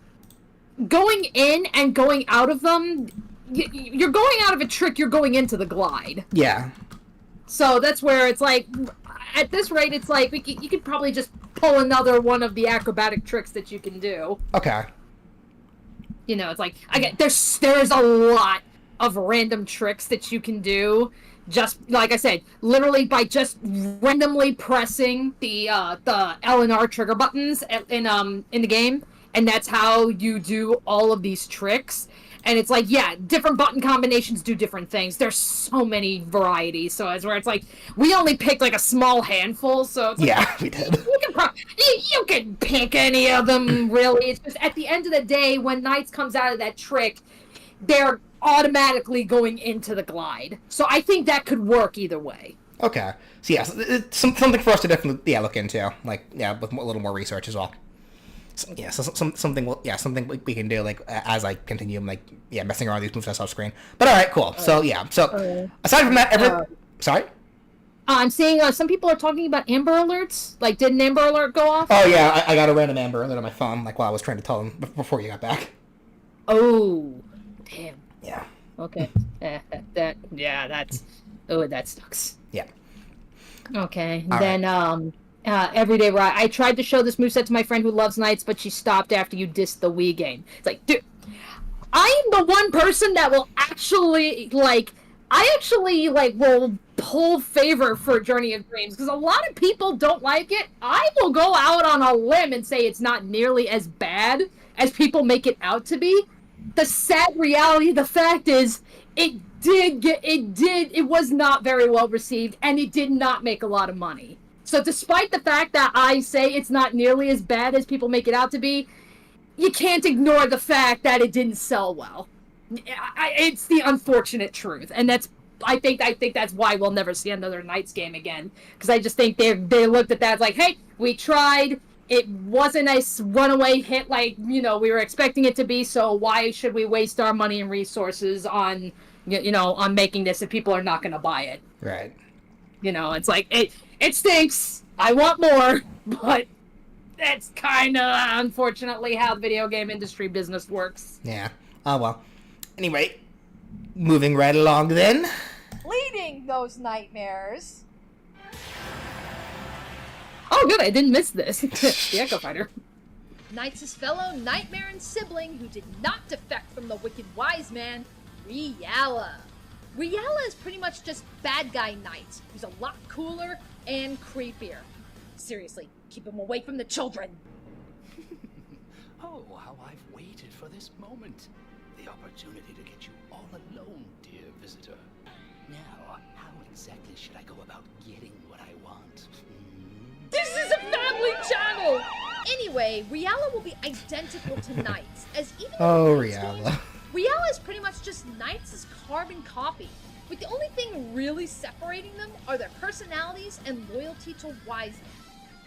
Okay, technically Reala does have unique attacks in Journey of Dreams, but I don't think they're really going to help him out in the aerial gimmicks, so we're just going to need to ignore those. This is going to be a case where Reala is made into an Echo Fighter instead of a costume, because they'd have to have drastically different aesthetic animations and taunts, as what we're planning to give to Knights is just not going to work for Reala.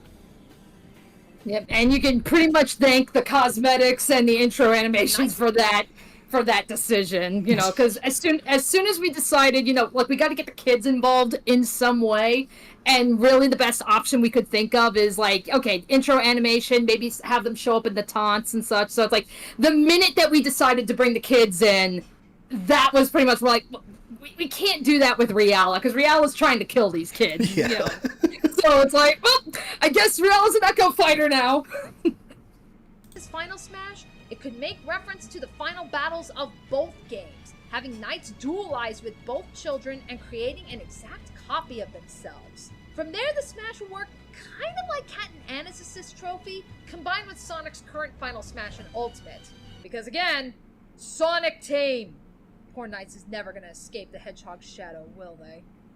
Anyways, it will Nope. have the dual knights Nope. swing very quickly to rack up damage to all foes. Unlike Sonic's, you can't control this, but since there's two of them, they can cover much more area, so you wouldn't really need to.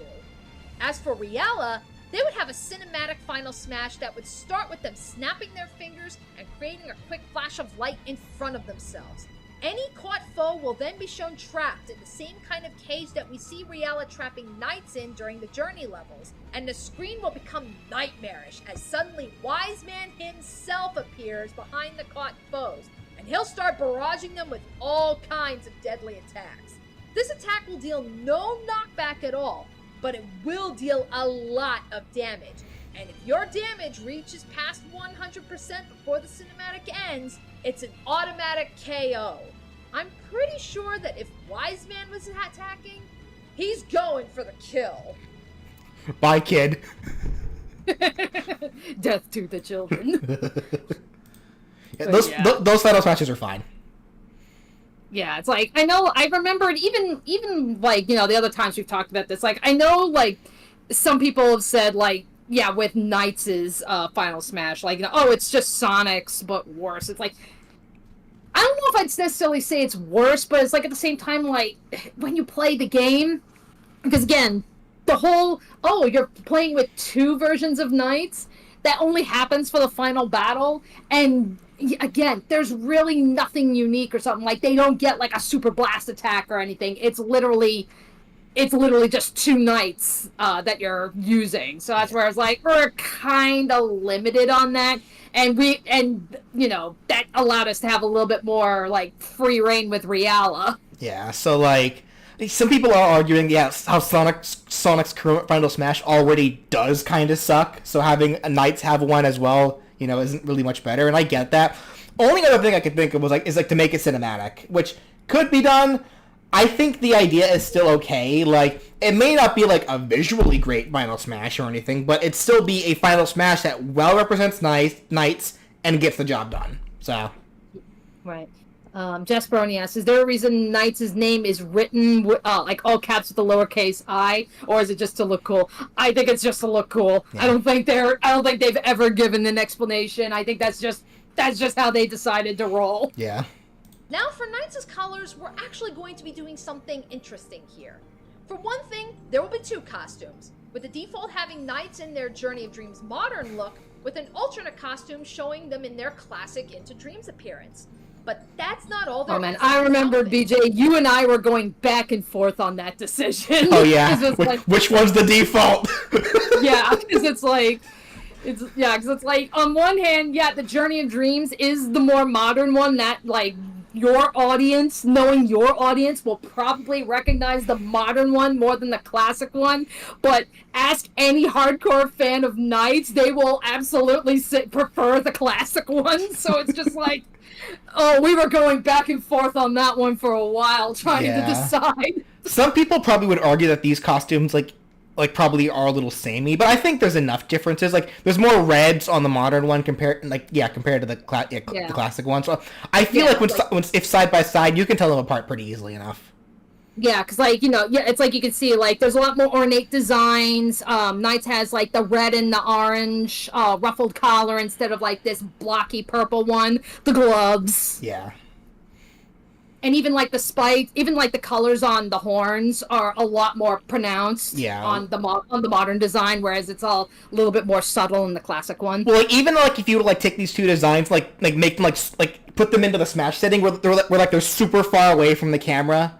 So like, because that's one thing you got to keep in mind when making colors with Smash characters is that you want to make sure that the colors aren't like from a distance too samey, because otherwise they can get lost together. But I feel like these two have enough differences. Plus, you can very easily make like slight hue changes depending on the costume to like help differentiate them if need be. So I think it's still fine. Okay. I mentioned a few times before that for knights to unleash their full potential, they need to borrow the power of Idia, which comes from the visitors. Visitors are effectively just people who are asleep, and while they dream, they enter Nightopia. Most people generally forget about their visit to Nightopia when they wake up, but a select few can remember their visit, namely those that happen to have exceptionally powerful Idia, the Red Idia of Courage. So far in the Knights universe, only 4 kids were ever shown to have this Idia, and these children will each be appearing among the 8 different costumes. So starting with the default Journey of Dreams look, this will have Knights be paired with the violinist and my least favorite kid of all, Helen. And this is where majority of the back and forths came from. Yeah, because it's like, again, like, which color goes to which kid, and yeah, again, if you want my full opinion, watch my Let's Play of Knight's Journey to Dreams on Spiffy Needle Geeks, but to basically sum it up, between the 2 kids, I do think Will is the more interesting and more, like a fleshed out, better written character. Helen, I felt, was all over the place. Like, you know, it's like, I got what they were trying to do with it, but it was like, again, it's like they kind of went all over the place with her character, and I'm just like, it just did not work. Right. The next for the Journey outfit will turn Knights a shade of green, in reference to the green Idia of Growth. For this color, Knights will be paired with the soccer player, wait, they're in Europe, football player who has daddy issues, Will Taylor. He sleeps with his footballs like a weirdo! Shut up, BJ. I forgot. Again, BJ could not help. He had to throw that in there. I forgot that I even did that. That's funny. Anyways, the next color will have Knights paired with Helen, and will give Knights the color of the white Idia of Purity. Next, we'll have Knights with Will, and will actually be given brown colors that reference Journey of Dreams' resident tutorial and exposition character, Owl. So now for the Into Dreams outfit. Knights, of course, will be paired with the 2 kids from that game instead. For the normal purple outfit, Knights will dualize with the singer with stage fright that she must overcome, Clarisse Sinclair. The first alternate color for this outfit will turn Knights red, in reference to both the Red Idia of Courage, but also to Christmas Knights, which is an outfit based off of the Christmas expansion. While in this color, Knights will be paired with a basketball player who is scared of losing, Elliot Edwards. The next will have Knights paired with Clarisse, and will have... It's sad that these are the highest quality renders of these kids that I could find. Yeah, I again, yes, Saturn graphics, you know, but... If I ever remake these videos, like make a version 2 of this one, I'm drawing my own version of these kids, so... Yeah, because, unfortunately that is what we have. The blue Idia of Intelligence. And the final color will have Knights with Elliot, and it will be in yellow, referencing the yellow Idia of Hope. Now for Reala's colors, their default will have them in the Journey of Dreams outfit as well. Pretty much all of Reala's colors will be referencing the various Nightmare bosses that Knights must face over the course of the games. The first alternate color will give Reala the colors of the Hellhound Cerberus. The next will give them the colors of the Bouncing Clown, Don Balong. Next could have Reala with the colors of the cat-like witch, Bomamba. And for the remaining alts, this could have Reala in their Into Dreams attire. So again, the highest quality image I could find. I know. And that led to incredibly terrible recoloring. Oh my goodness! Look at how terrible this looks. I know. That's where, like, people are saying, like, oh, we can wait for the potential remake. It's like, haha, bold of you to assume Sega will do such a thing. But even so, that's, like, technically, like, if you were to go out and, like, because, like I said, you can get Nights into Dreams, and technically it's not a remake, it's more of a remaster, and even then it's an older remaster, because back in the day, Japan actually did a Nights into Dreams remaster. I believe it was for PlayStation 2. We did not see that. That did not cross over until years and years later. So it was like by the time we got to like the PlayStation 3 era was when we were finally able to get a handle on that remaster. So the footage that you're seeing, it's like, yeah, that's the footage of the remaster, but that, again, that only affects the in-game graphics. They didn't do anything with the CG stuff. So the movies, the CG art and stuff, that's still all from the Saturn. Yeah. That said, don't be too quick to say there will never be another remake, Danny, because especially considering who's next. Yeah, but this is also Sega we're talking about here. Fan favorite Jackal. Literally Rayman before Rayman. The next could give them the colors of the original bouncing bunny clown, Puffy. And the final color can give Reala the colors of the dragon, Gilway. For their intro animations, Knights can start with just their respective kids standing there, watching as Knights flies towards them, leading them to dualizing to prepare for the fight. Reala's can just have them slowly rising from their own dark paraloop portal from the ground with their arms crossed, snickering as they do so. For Taunts, Knights can first have them stretching out their cheeks and giving everybody nightmares, just like we see them do during the opening cinematic of Into Dreams. Their second can have the kid that they're with temporarily separate while they spin with locked elbows, just like we see them do in Into Dreams whenever you return a stolen idiot to a temple. And their final could have Knights simply give a bow. Okay, I know BJ usually doesn't do this kind of thing, but he's not here, so I'm adding this. Oh, I'm here now, so what did you throw in, Danny? Anyway. This was just a random idea I had actually proposed to BJ, because, like, again, like, it's, sadly we don't see this happening too often in Smash, where it's like, you only like a couple of characters have like the unique taunts, like you got, like the Snake and Pit. Yeah. And it's like, yeah, why don't we have more of those? And that was where I tossed the idea to BJ. It's like, okay, well, what if, like, let's pretend that, both Knights and Reala got into Smash, and what if one player, you had, like, one player as Knights and another as Reala. What if you had a taunt, and they're literally just smack-talking each other? If Reala is their opponent, Knights during this taunt will say, you and me, one-on-one.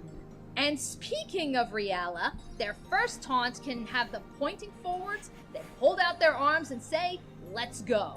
But if Knights happens to be their opponent, instead they'll say their classic yet misunderstood line, Bidishi no Knights. It's a Japanese phrase which more or less translates to, come at me, bro. But us slight correction on that. So I initially thought like that was Japanese. That's actually a dream language that they had invented for Nights into Dreams. Gotcha. Kind of like kind of like the Phantom Isle language that they did with Klonoa. Okay. So that is a mistake on my end. So that is not Japanese. That is just made up gibberish that's supposed to be the dream language. Okay. It said, there is no Knights. So take your pick on which line you enjoy. I prefer the there is no Knights one myself. And the taunt overall references Reala's pose right before you fight him in Into Dreams. The second taunt can have Reala simply cross their arms and do a creepy chuckle. And the final taunt can have them slightly crunch their body in while radiating a dark aura. During this, they'll say, I'll deliver your heads to Master Wiseman myself. And to finish up with the victory animations, Knights' first can be the most iconic, having them fly in from off-screen while playing their invisible flute. The next can have Knights simply spin in a bunch of circles and then end in a pose, which is their victory animation after completing levels in Journey of Dreams. And the final can have... I was kind of hoping you get a B there. I know. Knights the game can be such a tease. That they're dualized with, and have both of them pose. And just to add a little extra something for you guys, because I like you a lot, I'll also add in an idea for a losing animation. If Knights loses a Another match, random idea I proposed. It's Yeah. like, hey, what if we did this? Because Smash doesn't do this. So what if we did this? won't actually show Knights, but instead the kid that he was dualized with just standing there in their pajamas looking groggy. In reference to how if you get a game over in Knights games, that's pretty much the equivalent to waking up. So for Smash, if Knights loses, then it just shows the kid as if they've just woken up. And finally, for Reala's victory poses, the first will have them create a dark paraloop on the ground and then hover over the center of it while posing as the dark aura of the portal surrounds them. For the next, I'm really pulling for this one. It could have Reala do a backflip and then a front flip, then pose just saying, Master Wiseman will be most pleased. The flipping pose makes reference to the game Sega Superstars Tennis. Who's pudding? who's pudding? That's what you're concerned about. And their final could have Reala do some very slow and creepy spins before ending in a pose while very sarcastically saying, pleasant dreams, before chuckling. You know, just to give the kids something to think about before they go to bed. And that does it for Knights and Reala as their Echo Fighter. Okay. Aesthetics, overall aesthetics I thought were fine. The colors I thought were okay. Taunts, victory animations that were fine.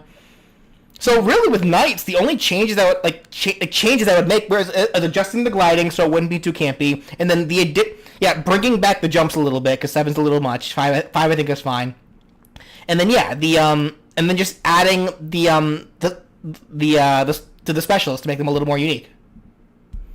So yeah, Knights overall did pretty well. I think for the most part that came out all right. Yeah. Why didn't you give Reala a losing animation? Honestly, I think it's just more so it's like I don't think we really could come up with anything unique because Reala doesn't do any of the dualizing stuff, so it's like there wasn't nearly as many options with Reala compared to Knights. Yeah. Have I made any? Will I make any solo Pokemon movesets? I have. A couple, actually. Alright then. Cool. So then, if Knights is good, let's go ahead and move on to the next character.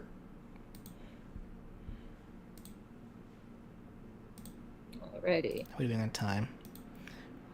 Alright.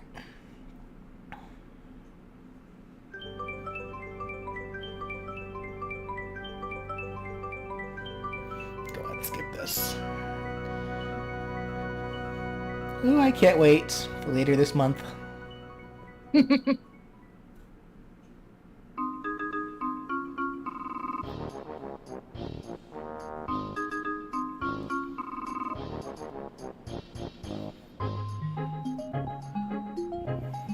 So something else I should also say. I already know a few changes that I would make to this moveset, and honestly, thinking about these changes that I would want to make for Geno is actually a heavy reason why I ended up starting this kind of rewatching old moveset streams to see like how much more I could do to the other ones as well. So I already have a general idea of what I would do to Geno, but I gotta see the rest of them. I gotta see the whole thing to kind of know for sure.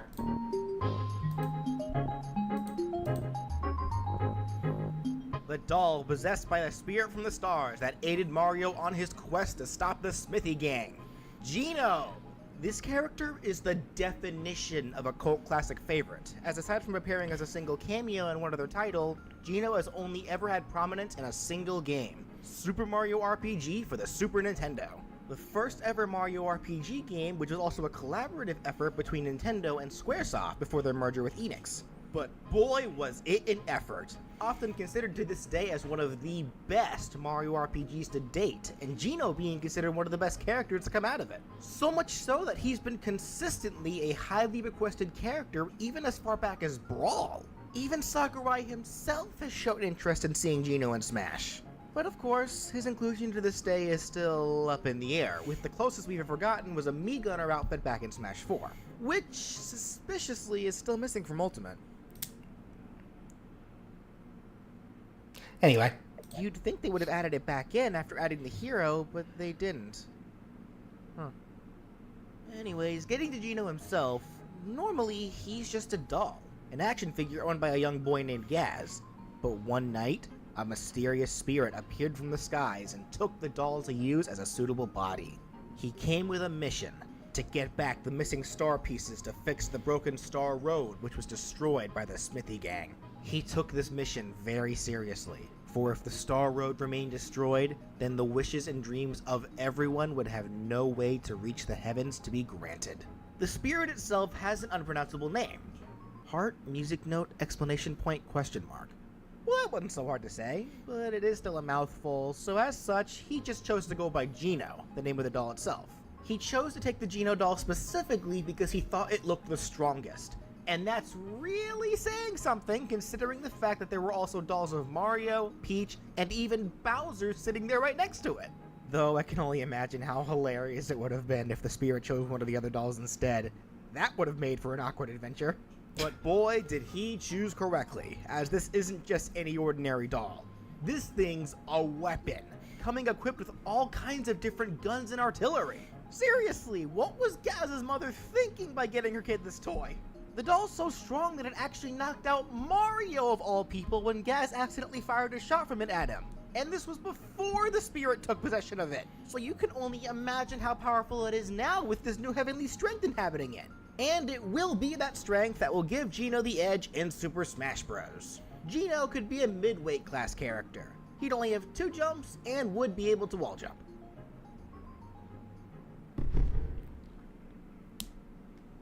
So as I mentioned before, Geno is pretty much a walking Swiss Army knife, except with guns. So for this moveset, he'll be using these weapons for his attacks, being a generally long-range type of fighter, so he'll play kinda like Mega Man or the Mii Gunner. Appropriate enough.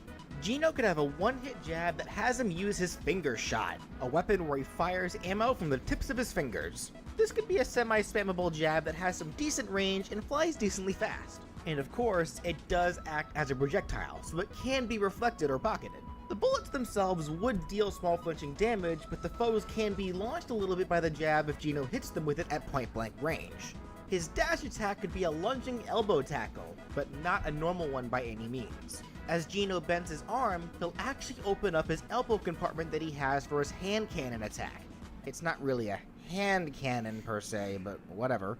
As he does this, he'll cause a small explosion at the very beginning of the lunge from his elbow to deal big damage. So as such, this dash attack will be at its strongest right at the beginning of the move, being able to deal a lot of pain and even have some kill potential, while the remainder of the attack will act as a sour spot.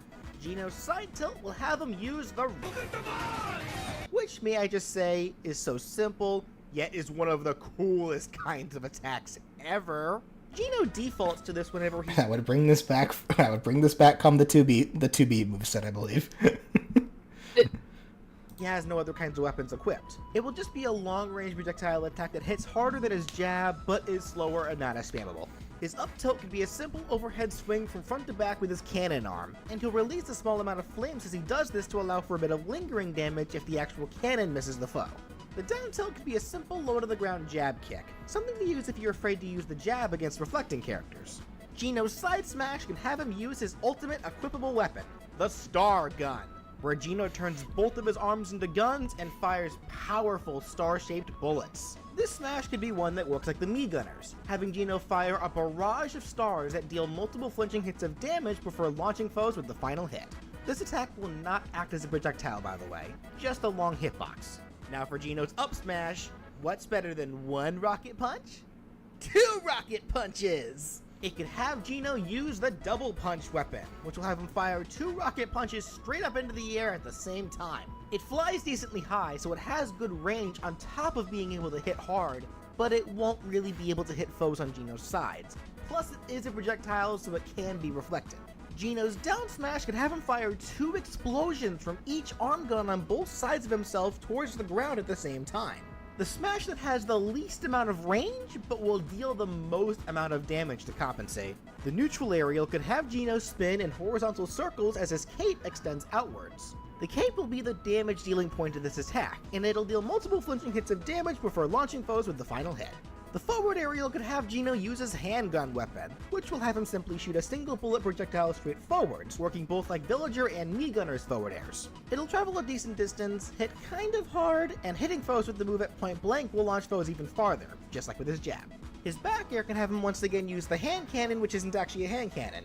He'll thrust his elbow backwards and open it at the same time to attack, but instead of just a point-blank explosion, he'll actually fire a cannonball out of it to make for a long-range projectile back. Okay, I do want to make one little change to the forward air specifically. I think to help differentiate it from the back air a little bit, because I don't mind them both being projectile attacks, I kind of want the handgun specifically to fire multiple shots, not just one. Have this fire multiple shots. So I don't mind it staying as the handgun, just, yeah. Just do a little bit more than just the one shot. It works just like the forward air, but the projectile is much stronger, and getting hit by his elbow at the beginning of the move will also deal big damage and knockback. His up air can have Geno do a swinging overhead kick from front to back into the air. Again, something to have if you're scared of reflectors. And his down air can be just like Mega Man's, having him fire a rocket punch projectile straight down. It hits hard, has a bit of start lag, and can spike foes who take a direct hit from it. So aside from that one little change to the forward air, the basic attacks for the most part were fine. I honestly, though, won't be surprised. So I'm going to go ahead and, go through with, finishing watching this moveset. But something I should also make a disclaimer on, I won't be surprised if I end up getting new ideas once the remake comes out. Because once the remake comes out, we'll probably get new context on other attacks, on existing attacks. Or I also know that, like those new super moves that the characters can do together, kind of like as techs, like Chrono Trigger techs. So I won't be surprised if some of those, if some of the new things in the remake will cause me to get new ideas or want to make some adjustments. So disclaimer on that. But so these are just currently my thoughts about. Also, thank you so much, Angel Shrine. Geno fits BJ's definition of a cool robot. Yes, he does. Yeah, so just keep that in mind. Disclaimer, these are my thoughts currently pre-remake release. And I did see somebody had asked that, if you were to completely redo this video, would you be using footage from the remake? Oh, for sure. Depending. We'll see. Geno could grab with one hand and would pummel by chopping at the foe with his other hand. His forward throw could have him fire a rocket punch into the foe's gut, sending them forwards. The back throw could be a simple swinging toss backwards. The up throw can have Geno do an uppercutting rocket punch into the foe's chin, sending them into the air. And the down throw could have Geno put the foe on the ground and fire some rounds into them before they get launched away. I kind of want to change the forward throw. Don't know to what, but I kind of want to change it. Okay. Somebody wants to know, how far are you planning to go with the series? What number are you capping off at? I don't know yet. Ideally, I would like to look at all of them, but I feel like there probably will reach a point where, as we watch them, there'll be, less and less changes that I would make, and it would kind of get to less changes and more just, little nitpicks. So, once I start reaching that point, that's probably when I'll just go ahead and stop, and then save watching the rest for, a later date, once I kind of, reach a point where I'm just sitting here, where I get more, I have more experience and have more ideas to want to make changes for, but we'll see. Now for Geno's special attacks, these could all be his actual special attacks that he uses in Super Mario RPG. The specials, I would say, are probably the biggest reason why I would want to kind of go back to this moveset. The beam itself, I would keep the same. The other three, I think, do need to be completely swapped around. But these won't just be your run-of-the-mill special attacks. They will have a bit of a gimmick based around timed hits.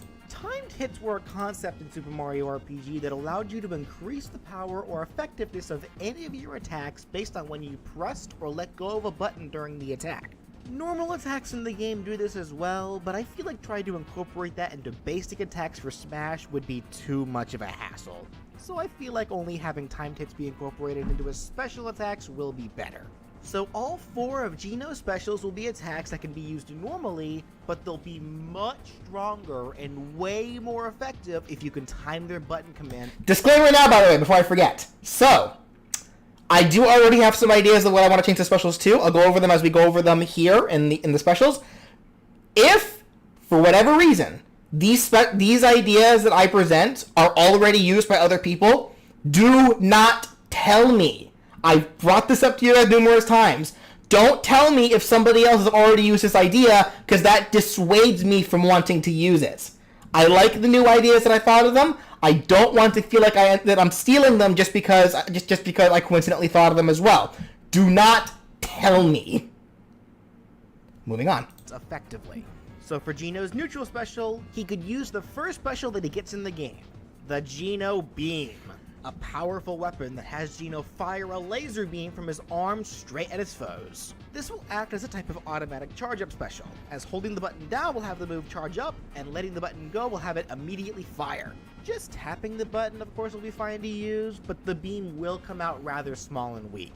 Charging it up, of course, will increase its range and power a bit, but what you really want to do is pay attention to the red stars that appear over Geno's head as you charge it up. Just like in the original game, these stars will act as a visual cue to let you know when you should fire the beam. Letting go of the button too early, of course, will result in a weaker shot, and holding the button down for too long will also weaken the shot. In fact, in this case, holding it down for too long will actually quickly decrease its power to even weaker than letting the button go too early. So what you'll want to do is watch the stars, and the moment you see 3 red stars over Geno's head is the moment you want to let the button go. And if you time it perfectly, the Geno Beam will be a force to be reckoned with. Its power and knockback will nearly double, and its range can cover nearly the whole of Final Destination. It will take about 3 seconds of charging for the special to reach the perfect moment for you to let go of the button. 3 seconds is a little long. I can bring that down a little bit. Fix. Less charge time.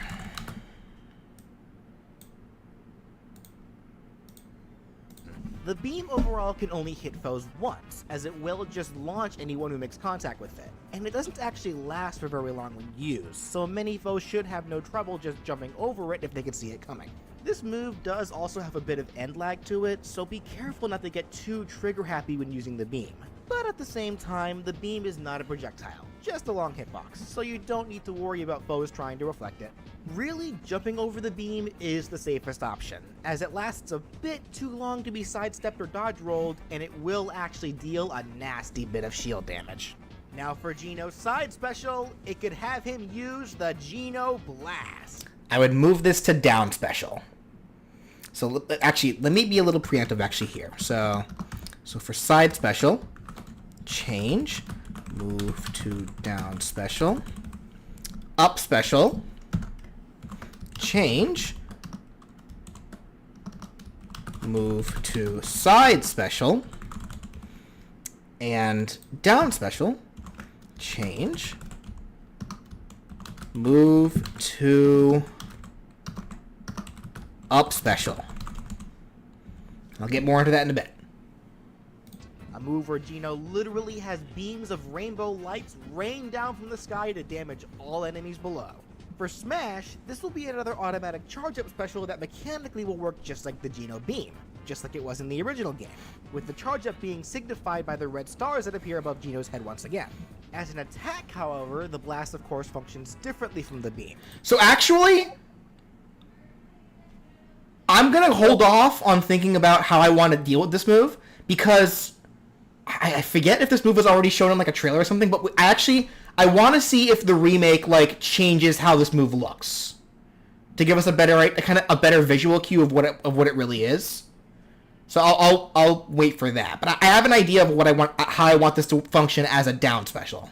This move will have Geno cast a few light beams that come from high up and strike the ground right in front of Geno to damage any foe who's in front of Geno's immediate Y-axis. However, when not perfectly timed, this move will only deal damage, no knockback, with the power scaling based on how close you were to timing it. If you are able to time this move perfectly, then they will deal a decent amount of knockback on top of a ton of damage.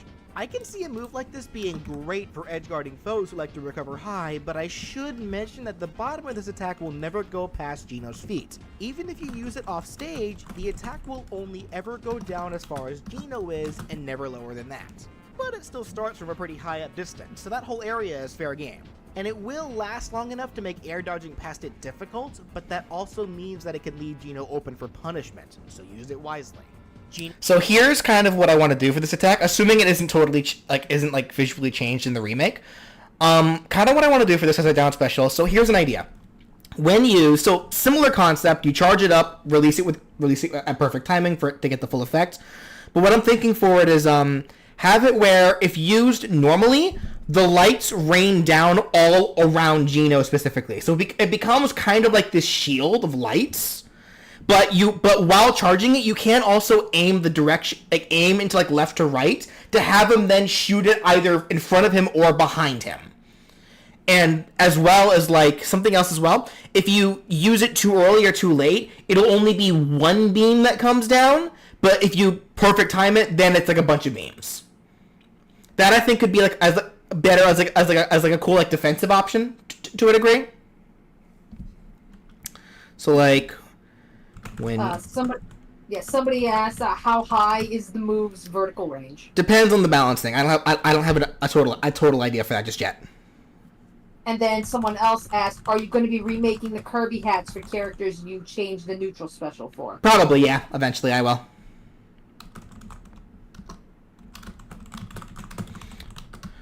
So, yeah. So while charging, you can hold left or right to have him rain the beams down on one of his sides. When not perfect timed, only one beam comes down. Okay. Geno's up special can be an innovated version of the Geno Whirl attack, a move where Geno throws a cutting gale of energy to deal damage. So, honestly, the sad thing with this one is, I think a big reason why I chose to make this an up special was because for some reason back then, when I hear the word whirl, that for some reason made me think of Ascension, because you're spinning, whirling up, I guess. It's not a good reason, honestly. So, I didn't mind it back then, the idea of it. Plus, I think I convinced myself even more of it that back then because of the idea of how much damage it does if you perfect time it. And I figured it being an up special would be a good way to help mitigate that. But considering the actual nature of the move that we see it used, I think having it as a side special would be better, as a projectile kind of disc kind of deal. I guess which me had that one? Was it I think it was the Sword Fighter that had that kind of deal? Obviously, this was only an attack in the original game. It didn't give Geno height or anything, hence why I said it would be an animated version of it. It would simply have Geno fire the whirl straight down, propelling him upwards as he does so. The whirl, of course, deals some damage as a projectile, and the distance it sends Geno is average at best. You can also slightly angle which way Geno himself flies after he throws the whirl, and it will put him into free fall after using it. Now, of course, that's not it. There's still the timed hit part that needs to be covered. At first glance, this move doesn't look that special. However, in Super Mario RPG, if you can press the button at the exact perfect time, the move will straight up deal 9,999 damage to most enemies, with it most infamously being known for being usable on Exor, the giant sword that we see looming over us through the entire game, and the reason why the Star Road was destroyed in the first place. So I bet one-shotting it after all that felt pretty good for Geno. Now for Smash, dealing an immediate 9,999 damage to foes. Yeah, no thanks. Busted is too small a word to even use for that. But it will still be deadly. Upon using the up special, there will be a bit of start lag on the move as Geno readies it, with a red star appearing over his body as he does. If you can press the special button right when the red star disappears, the whirl will then deal a disgusting 199% of damage to any foe that it hits. Not 9,999, but... I I do also need to think about how, because I do still want to incorporate the fact that it does a lot of damage in some way. I need to think of how I want to do it, though. This is one I'm gonna have to sleep on. Like I don't think I can think about this one immediately. Also, thank you so much, Bull Studios, for the $1.99. Geno is my boy, and the triple beam attack can work. Triple beam. I forget what that is. Still terrifying. Of course, Aren't you timing like the won't be Super that- Mario RPG like fanatic? That's why I'm saying, like, I don't remember a triple beam. simple. The opening to get the perfect timing will be so small. I'm talking maybe a 2-frame window. So actually getting the timed hit off is hard, just like in the original game. And honestly, even then, 2 frames actually still sounds too easy. Especially now considering we have Sonic Frontiers that requires 1 frame perfect parries, which people are pulling off, so take it that way you will. Not to mention the fact that this move can only be fired downwards and is useless unless you use it while airborne, as using it on the ground will just have the world disappear as soon as it hits the ground. And it will have the same amount of weak knockback that it does normally, only its damage changes. So overall, you're probably more likely to see a Super Mario RPG remake than you are to see this kind of move actually land. I can't wait for that comment to backfire on me and for a remake to actually get announced. But you know what? That's an L I'm willing to take any day. I will be right back, guys.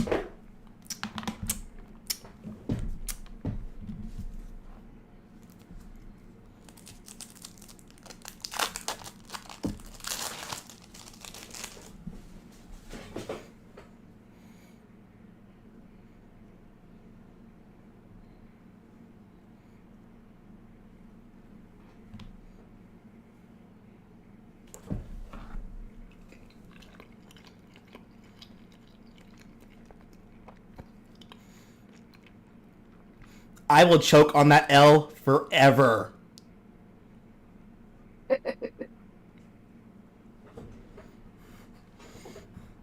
Here's the leftover L.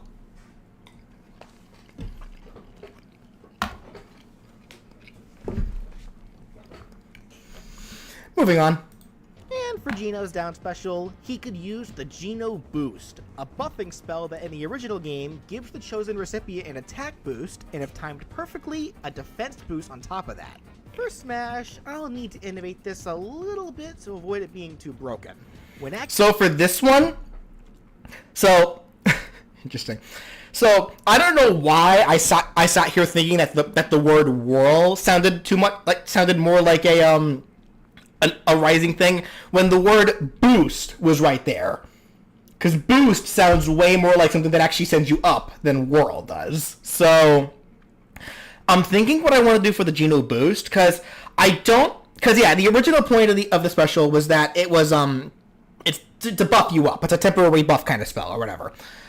I'm thinking though this is gonna have to be one that I'm gonna have to completely rewrite, and this is This is partly me looking into my inner Pokemon Unite, where a lot of moves in Pokemon Unite function very differently for the Pokemon using it in question compared to how it's used in the game.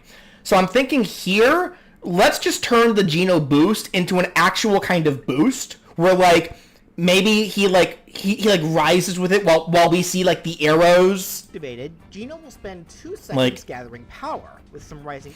You'll see these arrows as he's rising up as well, and maybe there could be some kind of effect that has to do with the original thing. But that's kind of the direction I'm thinking to go for, turning it into a literal recovery boost, if that makes sense. So turn it into a double meaning, effectively. So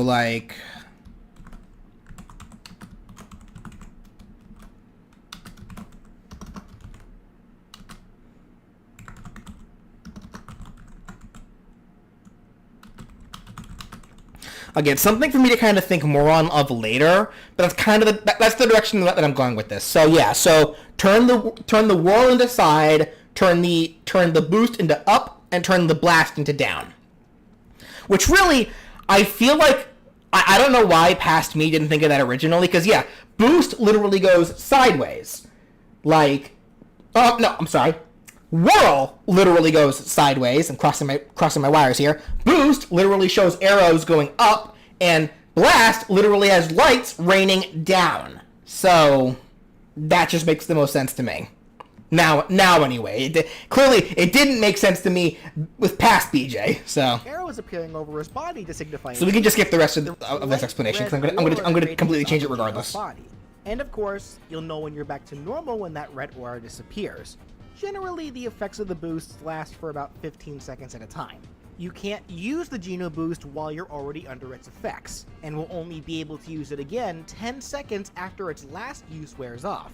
So you can't just try again if you failed the time hit. You gotta wait it out. Overall, Geno's going to be a character that requires patience and a cool head, very much reflecting Geno's personality itself. Which, like, even with the changes I'm making to the specials, I think does still apply to a degree, because you still gotta. I'll still make sure to design them in a way where you still have to time them correctly. You still want to use them in like a defensive and offensive measure, because that was kind of the point of Geno or in the original. Geno was supposed to kind of be like this balanced character almost. Like this, I would say like kind of a. It's hard to describe exactly, because Mario for sure was kind of like the offensive character, like the balanced offense character. Bowser was like the big bruiser character. Peach was the white mage. Mallow was supposed to be the black mage. So Geno was kind of somewhere in the middle of all that. I guess to explain it the best I can. For Geno's final smash, he could use his 5th and most powerful special move, the Geno Flash. An attack where Geno literally morphs his body into a cannon and fires a huge explosion with a tiny face that slowly grows in size to annihilate all of his enemies. This final smash will be unique in many ways. For one thing, this smash will require the use of a timed hit. It'll play just like Geno's Beam and Blast did, having the player charge up the smash by holding the button down and firing the cannon once the button is let go. You'll of course want to let the button go at the perfect time to get the maximum effect, with the 3 red stars appearing above Geno to give you the signifier. You will be able to aim the cannon with the control stick while you charge, so that way you won't need to worry about foes trying to run behind Geno or something before he can finish charging it. Once the button is let go, or automatically after 5 seconds, Geno will shoot the fireball quickly straight into the direction he was pointing, and from there, once the fireball reaches the apex of its range, it will begin to rapidly grow, dealing a lot of multiple flinching hits of damage to any foe caught in it.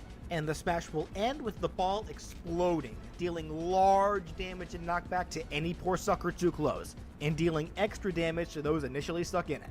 The power and size of the fireball will scale based on your timing, of course, with it being at its most powerful if you can time the button to release perfectly, and being weaker if you let it go too soon, or if you wait too long to the point where it fires by itself.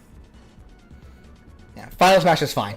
Geno Flash, I think, that being his most powerful attack, that being his Final Smash, I think is fine.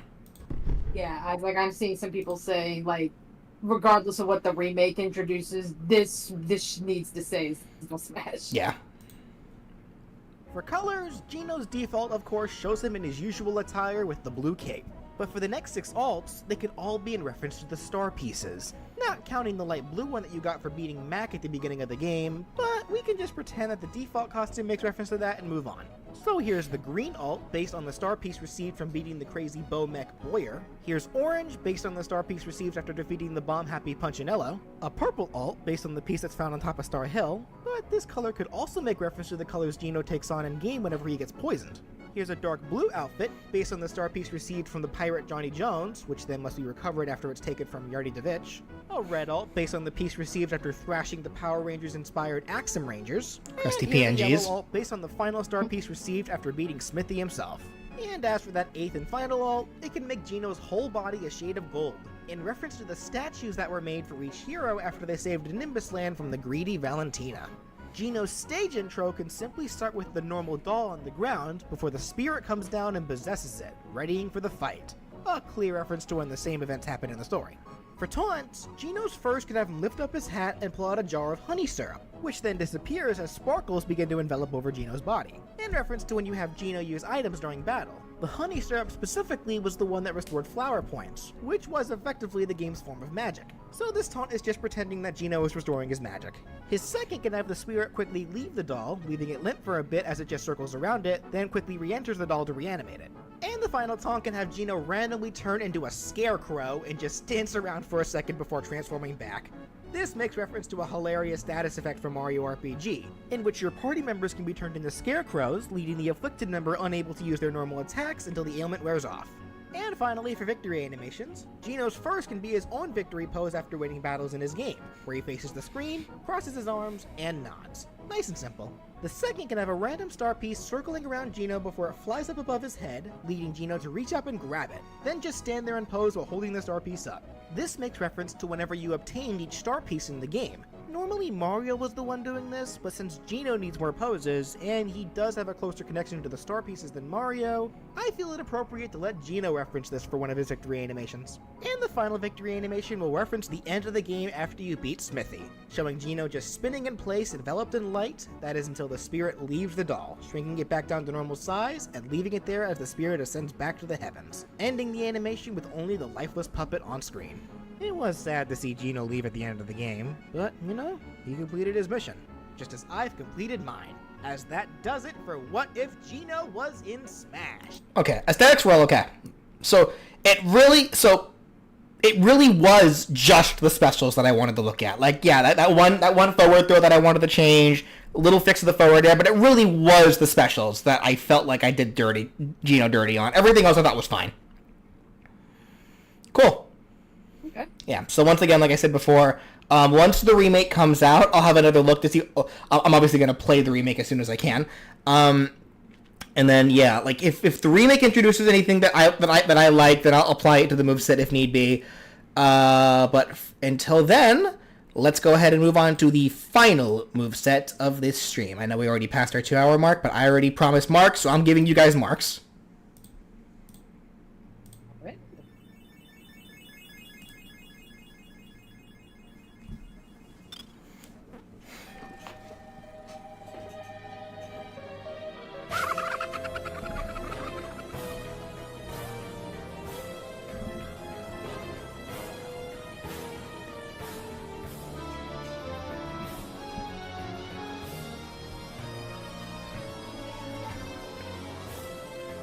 Mark still has one of the best Kirby themes too. Like, jeez, this music has no reason to go this hard.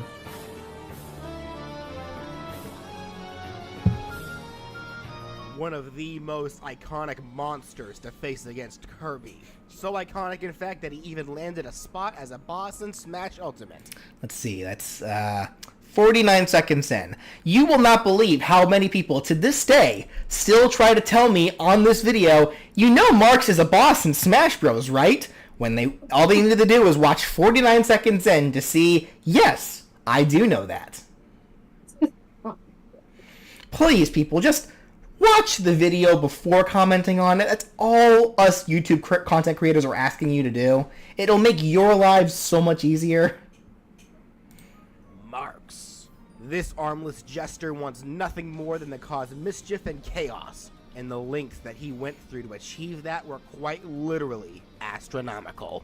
The little gremlin somehow got the sun and the moon to start fighting, and tricked Kirby into seeking How did that L taste? Very American. out the powerful wish-granting comet Galactic Nova to get them to stop.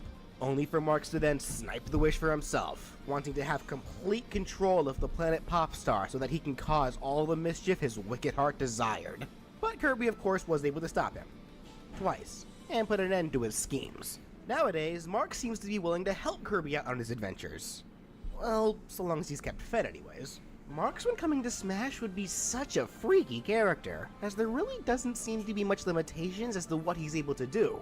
That we know of anyways. So this allows me to get creative, and to get right into things, Marx would be a rather floaty, lightweight character. And also just like Kirby and Meta Knight, he'd have a total of 6 jumps, using his demonic wings for all that extra height. But also just like Kirby and Meta Knight, he'd have no additional movement options. Marx could have a 3-hit jab that could lead into a rapid jab. The first hit could be a quick little kick, the second, a side kick with the other foot, and the final hit could have him quickly pull out one of his wings and swing horizontally forwards, swiping with his claw. And if you choose to use the rapid jab, he could use one of his many original attacks from Kirby Superstar, Marx's debut game, the needle attack, where a barrage of needles quickly stab forwards. His dash attack could be his rush attack from Kirby Star Allies, which will have him simply fly straight forwards with his wings out for a flying tackle. This dash will only hit once, launching foes a fair distance if it connects. For Marx's side tilt, it's time for me to get a little creative. It could have Marx belch out a quick energy explosion from his mouth. It hits hard, but does have a bit of impact. The up tilt could have Marx use his thorn attack. It'll have Marx quickly grow a single vine of thorn straight up from behind himself to deal quick Single? Does not look like single to me. stabbing damage. His down tilt could have Marx swing his tongue horizontally forwards low to the ground. Oh, and his tongue will also be covered in spikes, because why not? For the side smash, it could have Marx fire a blast of beams from his eyeballs. This smash can be angled based on controller input. This makes slight reference to one of his brand new attacks that he was given in Ultimate, which was a lot creepier there. For Marx's up smash, he could use the Shadow Uppercut, a move where he disappears into the ground and then flies straight up, attacking with his whole body while his wings are spread out. For smash, while Marx is charging the move, he'll actually disappear into the ground, and as soon as the attack is released, he'll fly straight up with his wings out, turning his whole body into a hitbox. He'll actually fly a decent distance into the air, and will stay at that apex even when the attack is over, being able to move right then and there. This overall makes this move pretty hard to punish with close combat unless you're able to time your attack just right when the attack concludes with an aerial attack or a high-hitting move. He can't even be hit while he's charging underground, so it's best that you wait for an opening when you see this move happening instead of trying to be reckless, just like when you have to fight him during his boss fights. His down... Slight alteration to that. That's a little... That's a move that's kind of prone to be campy then. So slight alteration there. While hidden, he can be hit by low attacks.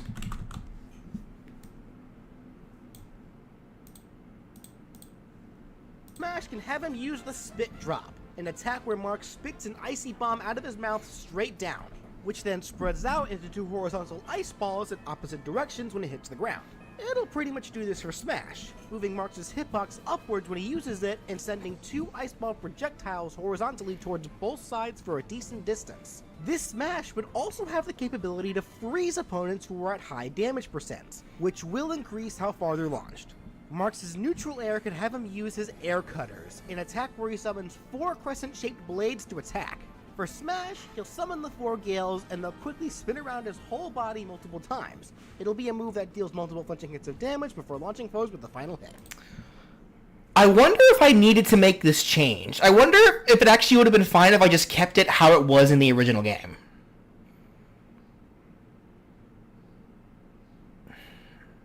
Yeah, actually, I think I would have preferred to just... I think I probably would have been fine.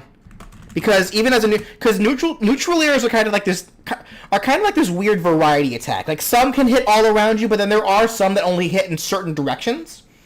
There are some neutral airs that can only hit horizontally. Like usually horizontally on both sides, but still horizontally. And with how this move works, to attack for Smash, percent, which will increase how far they're launched. Marx's neutral air could have him use his air... that's still a horizontal-based kind of attack. It still hits a little bit underneath, too. But I think... Yeah, I think it'd be fine to... Yeah, so... Have the cutters be used like they were originally. Yeah, so that change with them spinning around, while probably mechanically maybe a better move, I think I would have preferred to just keep it original to what they were. Cutters, an attack where he summons 4 crescent-shaped blades to attack. For Smash, adding upward cutters? No, I don't think that's necessary.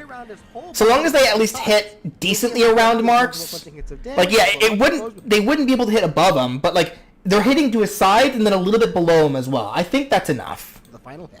His forward air will be some real nightmare fuel, as he'll quickly enlarge and bulge his eyeballs out to hit any foe in his line of sight. This once again makes reference to that creepy new attack that he gets in Ultimate.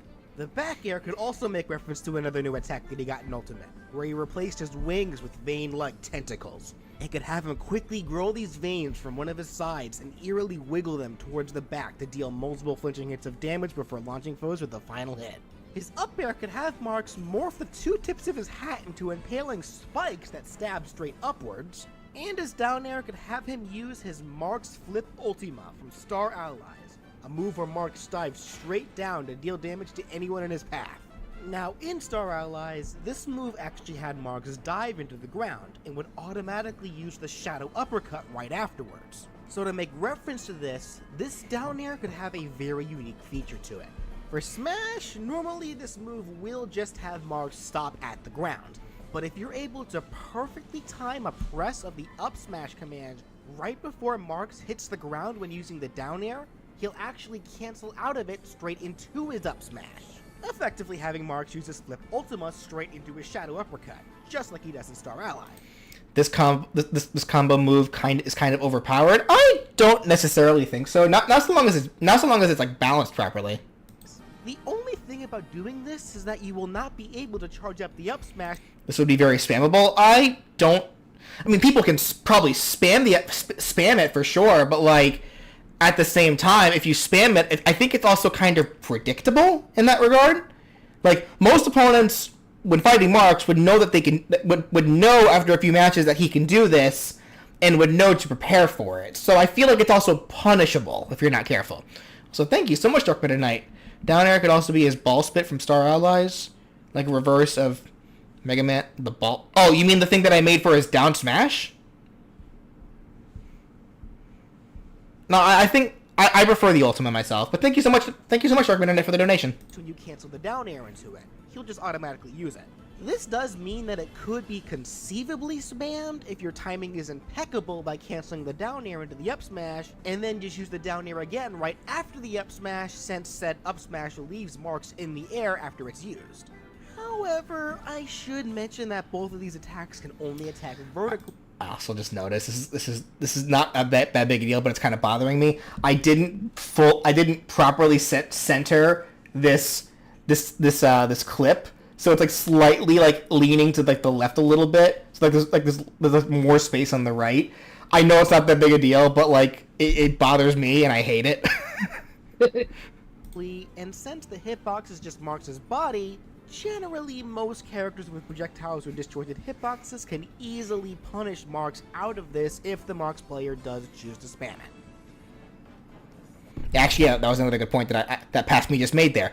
Yeah, because the hitbox is also his hurt box, he's not winning too many games of chicken, especially against disjointed characters. Like, disjointed characters could very easily deal with that.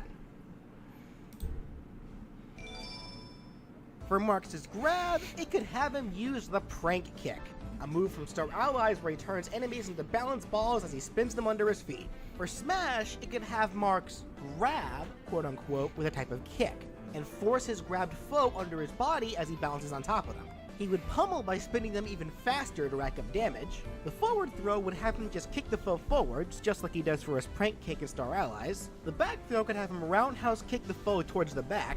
The up throw could have him dive down with the foe into the shadows, and then do a short shadow uppercut out of the ground with the foe overhead, sending them into the air. And the down throw could have him just stomp the foe into the ground, burying them. For Marx's neutral special, he could use his ever-iconic Jester Ball. Well, at least the version of it from Star Allies, anyway. This would be a special with quite a number of versatile options. Just tapping the special button will have Marx spawn a Jester Ball under his feet to balance on. While in this state, he can move left or right and do a single jump, but he cannot turn around. He's forced to face into the direction he was looking when he brought it out. Now, as for the ball itself, this is not your ordinary beach ball.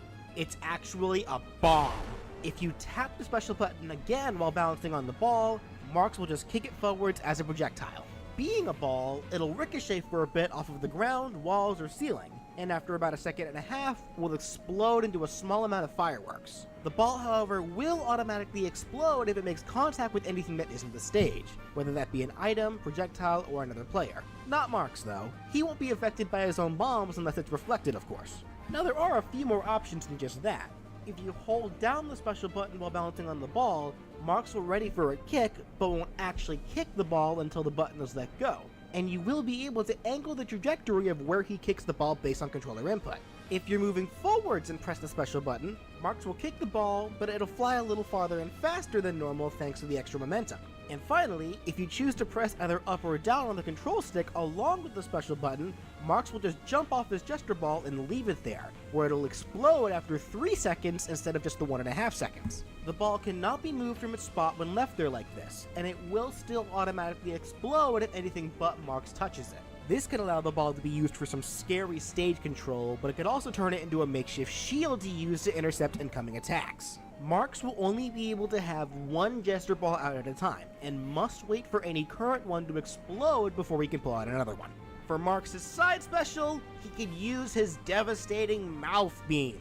Literally just a hyper beam that Marx fires from his mouth. This could be a high power, high kill potential, high shield damaging move that will have a 3-second long start lag and will fire a huge beam straight forwards horizontally. The beam... 3 seconds is a little long. Bring that down a bit. Shorten. She'll bring it down to like 2 seconds. Well, I don't have an exact time. It really just depends on balancing. So sort and start lag.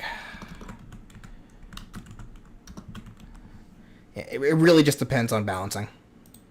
Okay. Like generally nowadays, I try not to like this. This was advice that Crashy gave me when I was working on the when he was helping me with the Unite movesets.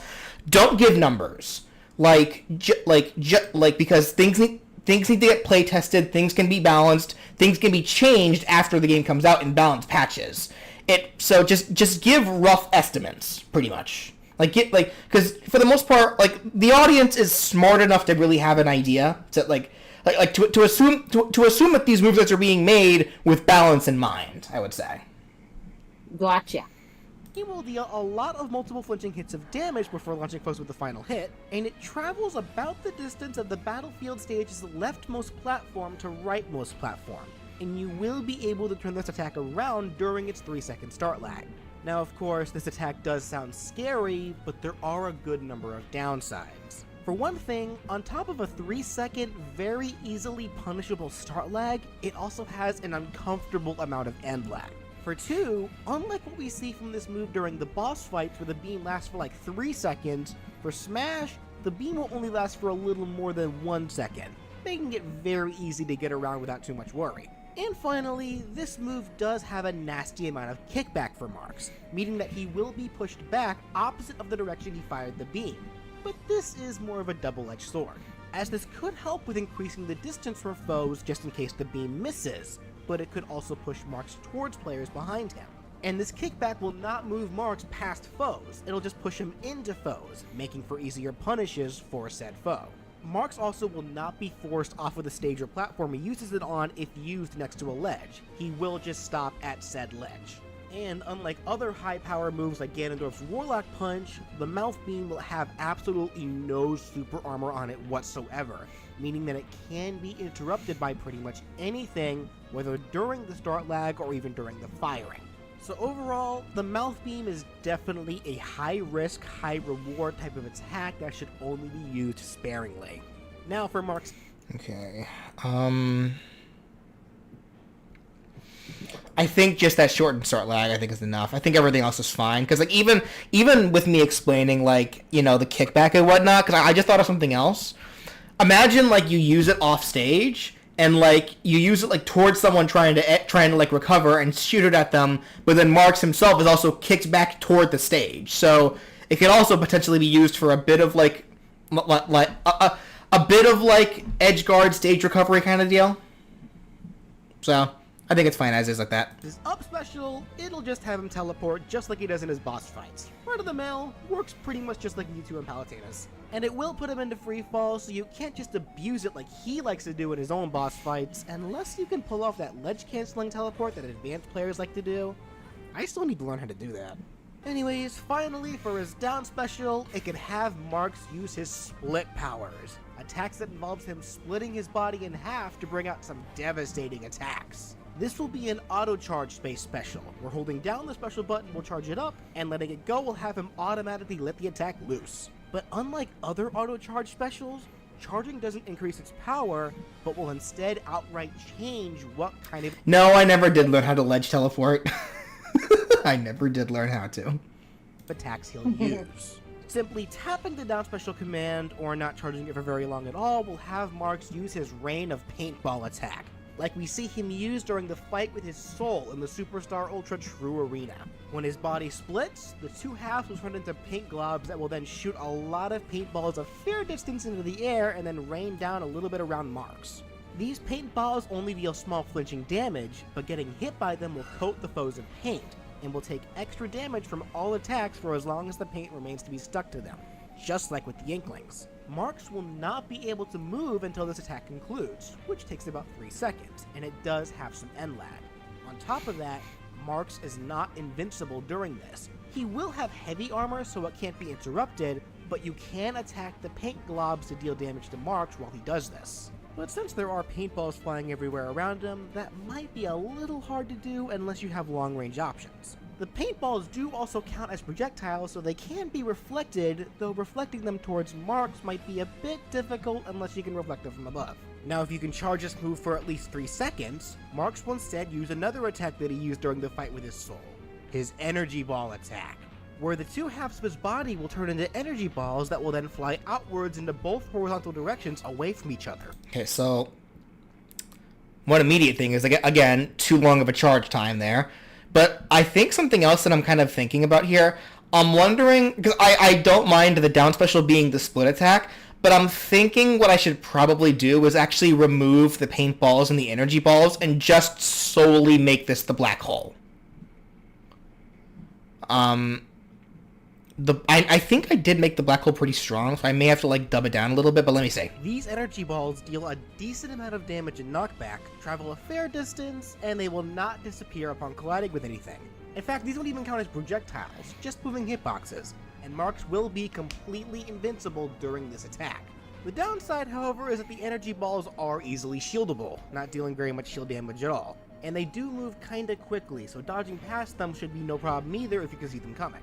And of course, there is a bit of end lag on this move, leaving Marx open for punishment if not used effectively. And the final, most dangerous form of the split will happen if you're able to charge the attack for 6 seconds or longer, meaning Which again is way too long, but I digress. that it will be the hardest to pull off. It will have Marx create his deadly black hole, which will do exactly what you'd think a black hole would do. Anything too close will be pulled in. Items, projectiles, assist trophies, and of course, other players.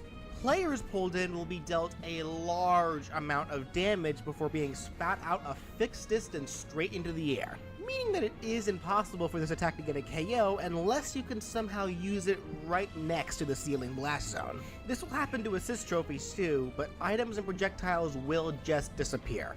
Lost to the void forever. Rest in peace as the ones that are alive. The black hole cannot be interrupted once it starts, and Marx is completely invincible for its 3-second duration. But of course, he cannot move while it's active.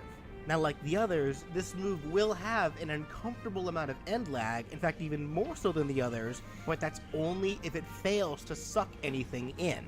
If it does absorb something, even something as small as one of Mario's fireballs, the end lag will be significantly reduced, as if Marx got the necessary nutrients from his capture to not get fatigued afterwards. A couple more side notes for the split down special as a whole. Unlike in Star Allies, where charging the black hole suspends Marx in the air, charging up this special will not do that for Smash. He will still fall normally while charging it up. However, he will remain suspended in the air for the whole duration of whichever attack he chose to use, with him falling a little bit during the end lag after it concludes. With that said, you're only going to be able to use the down special once while airborne, and must touch the stage before it can be used again. This way lame players won't try to remain suspended forever over the blast zone for long periods of time. Overall, Marx's attacks reflect his boss fights, as well as just Kirby bosses in general. Heck, even King Dedede and Meta Knight, post-Brawl, were given the same kind of gimmick and theming. A lot of devastating attacks, but they're always left vulnerable afterwards so Kirby can get some damage in. Just be patient, wait for the attack to end, then swoop in for the kill. Yeah, so the down special overall needs to be adjusted. I'm thinking, yeah, so change, make it only the black hole. And then the black hole overall probably just, the functionality of this special probably will just need to be adjusted. Off the top of my head, I can think of a few things, but I think this is one that I'm gonna have to come back to as well. So adjust the functionality of. It's so hard to type with a braced up hand. Of the black hole. Okay.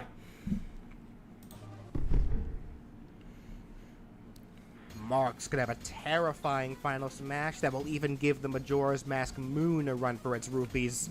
Marx will make a wish on the Comet Galactic Nova. And what will that wish be? To destroy everyone. This will be a cinematic final smash where Marx will create a quick black hole and all foes too close will be pulled in. The cinematic will then play out with the foes being taken into the middle of space, where suddenly Nova will appear and run straight into them, dealing big damage and launching the foes when the cinematic ends. This final smash overall, of course, makes reference to when Marx wished to control Popstar, leading Nova to attempt to try to collide with the planet to fulfill the wish. That is until the squalling sun and moon helped to stop it from doing so, giving Kirby enough time to destroy it and Marx soon after. Yeah, I still like that final smash. I can say the same. For colors, Marx of course would be defaulted to his pink body and half red, half blue jester hat. I should also make mention that Marx will for the most part be fighting with his wings retracted if that wasn't obvious enough, with them only coming out for the attacks that use them or when he double jumps. His first alternate color can have him be yellow, the player 2 color in Star Allies, then next can be blue, the player 3 color of Star Allies, and then next can be green, the player 4 color from Star Allies. Next can just be a red color, no reference to anything, it's just an original color. Here we have a pale monochrome color, which not only goes with the Kirby character's usual retro color theming, but also references the pale coloring of the first Milky Way Wishes cutscene from Superstar, which was the first cutscene to ever show Marx. Next could give Marx a color scheme referencing Marx's soul, the aforementioned form that you fight as the final boss in the true arena of Superstar Ultra. And the final color could be another original one to also fit another Kirby series color theme, making Dark Marx. Which is kinda weird to think about. Would it be an eviler Marx? Is that even possible? Maybe he's actually a nice Marx. That'd be a funny plot twist. Anyways, for Marx's stage intro, he'd simply teleport on screen while doing his creepy laugh with his wings out. Just like how he appears in his boss fights, though he would retract his wings at the end of the animation. For taunts, his first can just have him bouncing on his ball and reenact his pose from Star Allies. His second can have him just pull out his wings and look towards the camera while making his creepy chuckle. And his final can make reference to one final attack that I really wasn't able to incorporate into the attacks, but I really didn't want to exclude it. It's the final brand new attack that he was given in Ultimate, where Marx turns his eyes a pitch black and then they just fall out of his head, leading him to grow new eyes. He'd do just that for his taunts, while also chuckling. You know, just to give you guys something to think about while laying in bed at night. And finally, for his victory animations, the first can have Marx rolling on his ball and then pose on top of it. Nice, simple, and the only one that's not nightmare-inducing. His second will just start with nothing on screen. The camera will look around trying to find Marx until it turns around and sees him just standing there staring into the camera with his soulless eyes. This mostly makes reference to his introduction right before you fight him in Smash Ultimate. And his final can just have Marx laughing as he flies around on screen and ends with a shot of him from below flying in place. And right behind him in the sky, you'd see the comet Nova penetrating the atmosphere. Because you failed to stop Marx, impending doom is now closing in on the planet. Yeah. Thank goodness he's just the boss in that case. But anyways, that does it for What If Marx was in Smash. Okay. Of the aesthetics, the only major one I would change is the Marx soul color. I would just go ahead and make that an alt. Like, give him like a unique like Marx soul design with like the base form. Like, so like, yeah, like make the puffballs spiky, give him like the necklace and all that. So pretty much just turn it into an alt effectively. So, all right, but yeah, like the taunts, I think we're all fine. The victory animations I think we're still, nightmare inducing enough. So yeah, so Marx overall was decent. Slight fixes, mostly. The biggest change really is the down special. That's it. All right. So yeah, that's Looked good to me. yeah. So Marx overall held up pretty well. My hand okay. Actually, I should make mention as well. I was finally able to get an appointment with a new hand surgeon. That'll be I think that'll be a couple weeks from now when I see him. Hopefully, this won't be one that won't cancel me last minute, because that sucked. But yeah, so that will do it for this stream, folks. Overall, pretty much kind of the same as before. Mostly just minor changes, not a whole lot of huge change. Like, yeah, like the characters that are gonna get like the most amount of changes really were like the earlier ones, when I was first starting this out. Yeah, as we continue these, we are gonna be seeing a lot less changes with them overall. But yeah, overall decent. Held up decently well, I would say. But yeah, all right, so that's why I'm gonna go ahead and end it. So, Danny, thank you for joining me. Well, thank you for inviting me. Yeah. Hopefully. I mean, it's been a while since I've been in one of your streams. Yeah. Hopefully we will be able to. Yeah. Hopefully we will be able to get a character requested enough for you to be able to host, because people do want you to host another one, as we clearly see from the chat. Yeah. But alrighty then. So thank you all so much for joining, and so I will be sure to see you guys next week. I should actually make mention real quick as well. So I am going to actually be going out of town next week. I leave on Wednesday, so I'll try to get a stream going for either Monday or Tuesday. That way I don't leave you guys with a week of nothing again. But yeah, so I'm gonna be going out of town, like for personal reasons. I leave on Wednesday, and then I return on that Monday. So, but alrighty. So thank you all so much for watching, and I will talk to you all later. Have a good night, everyone.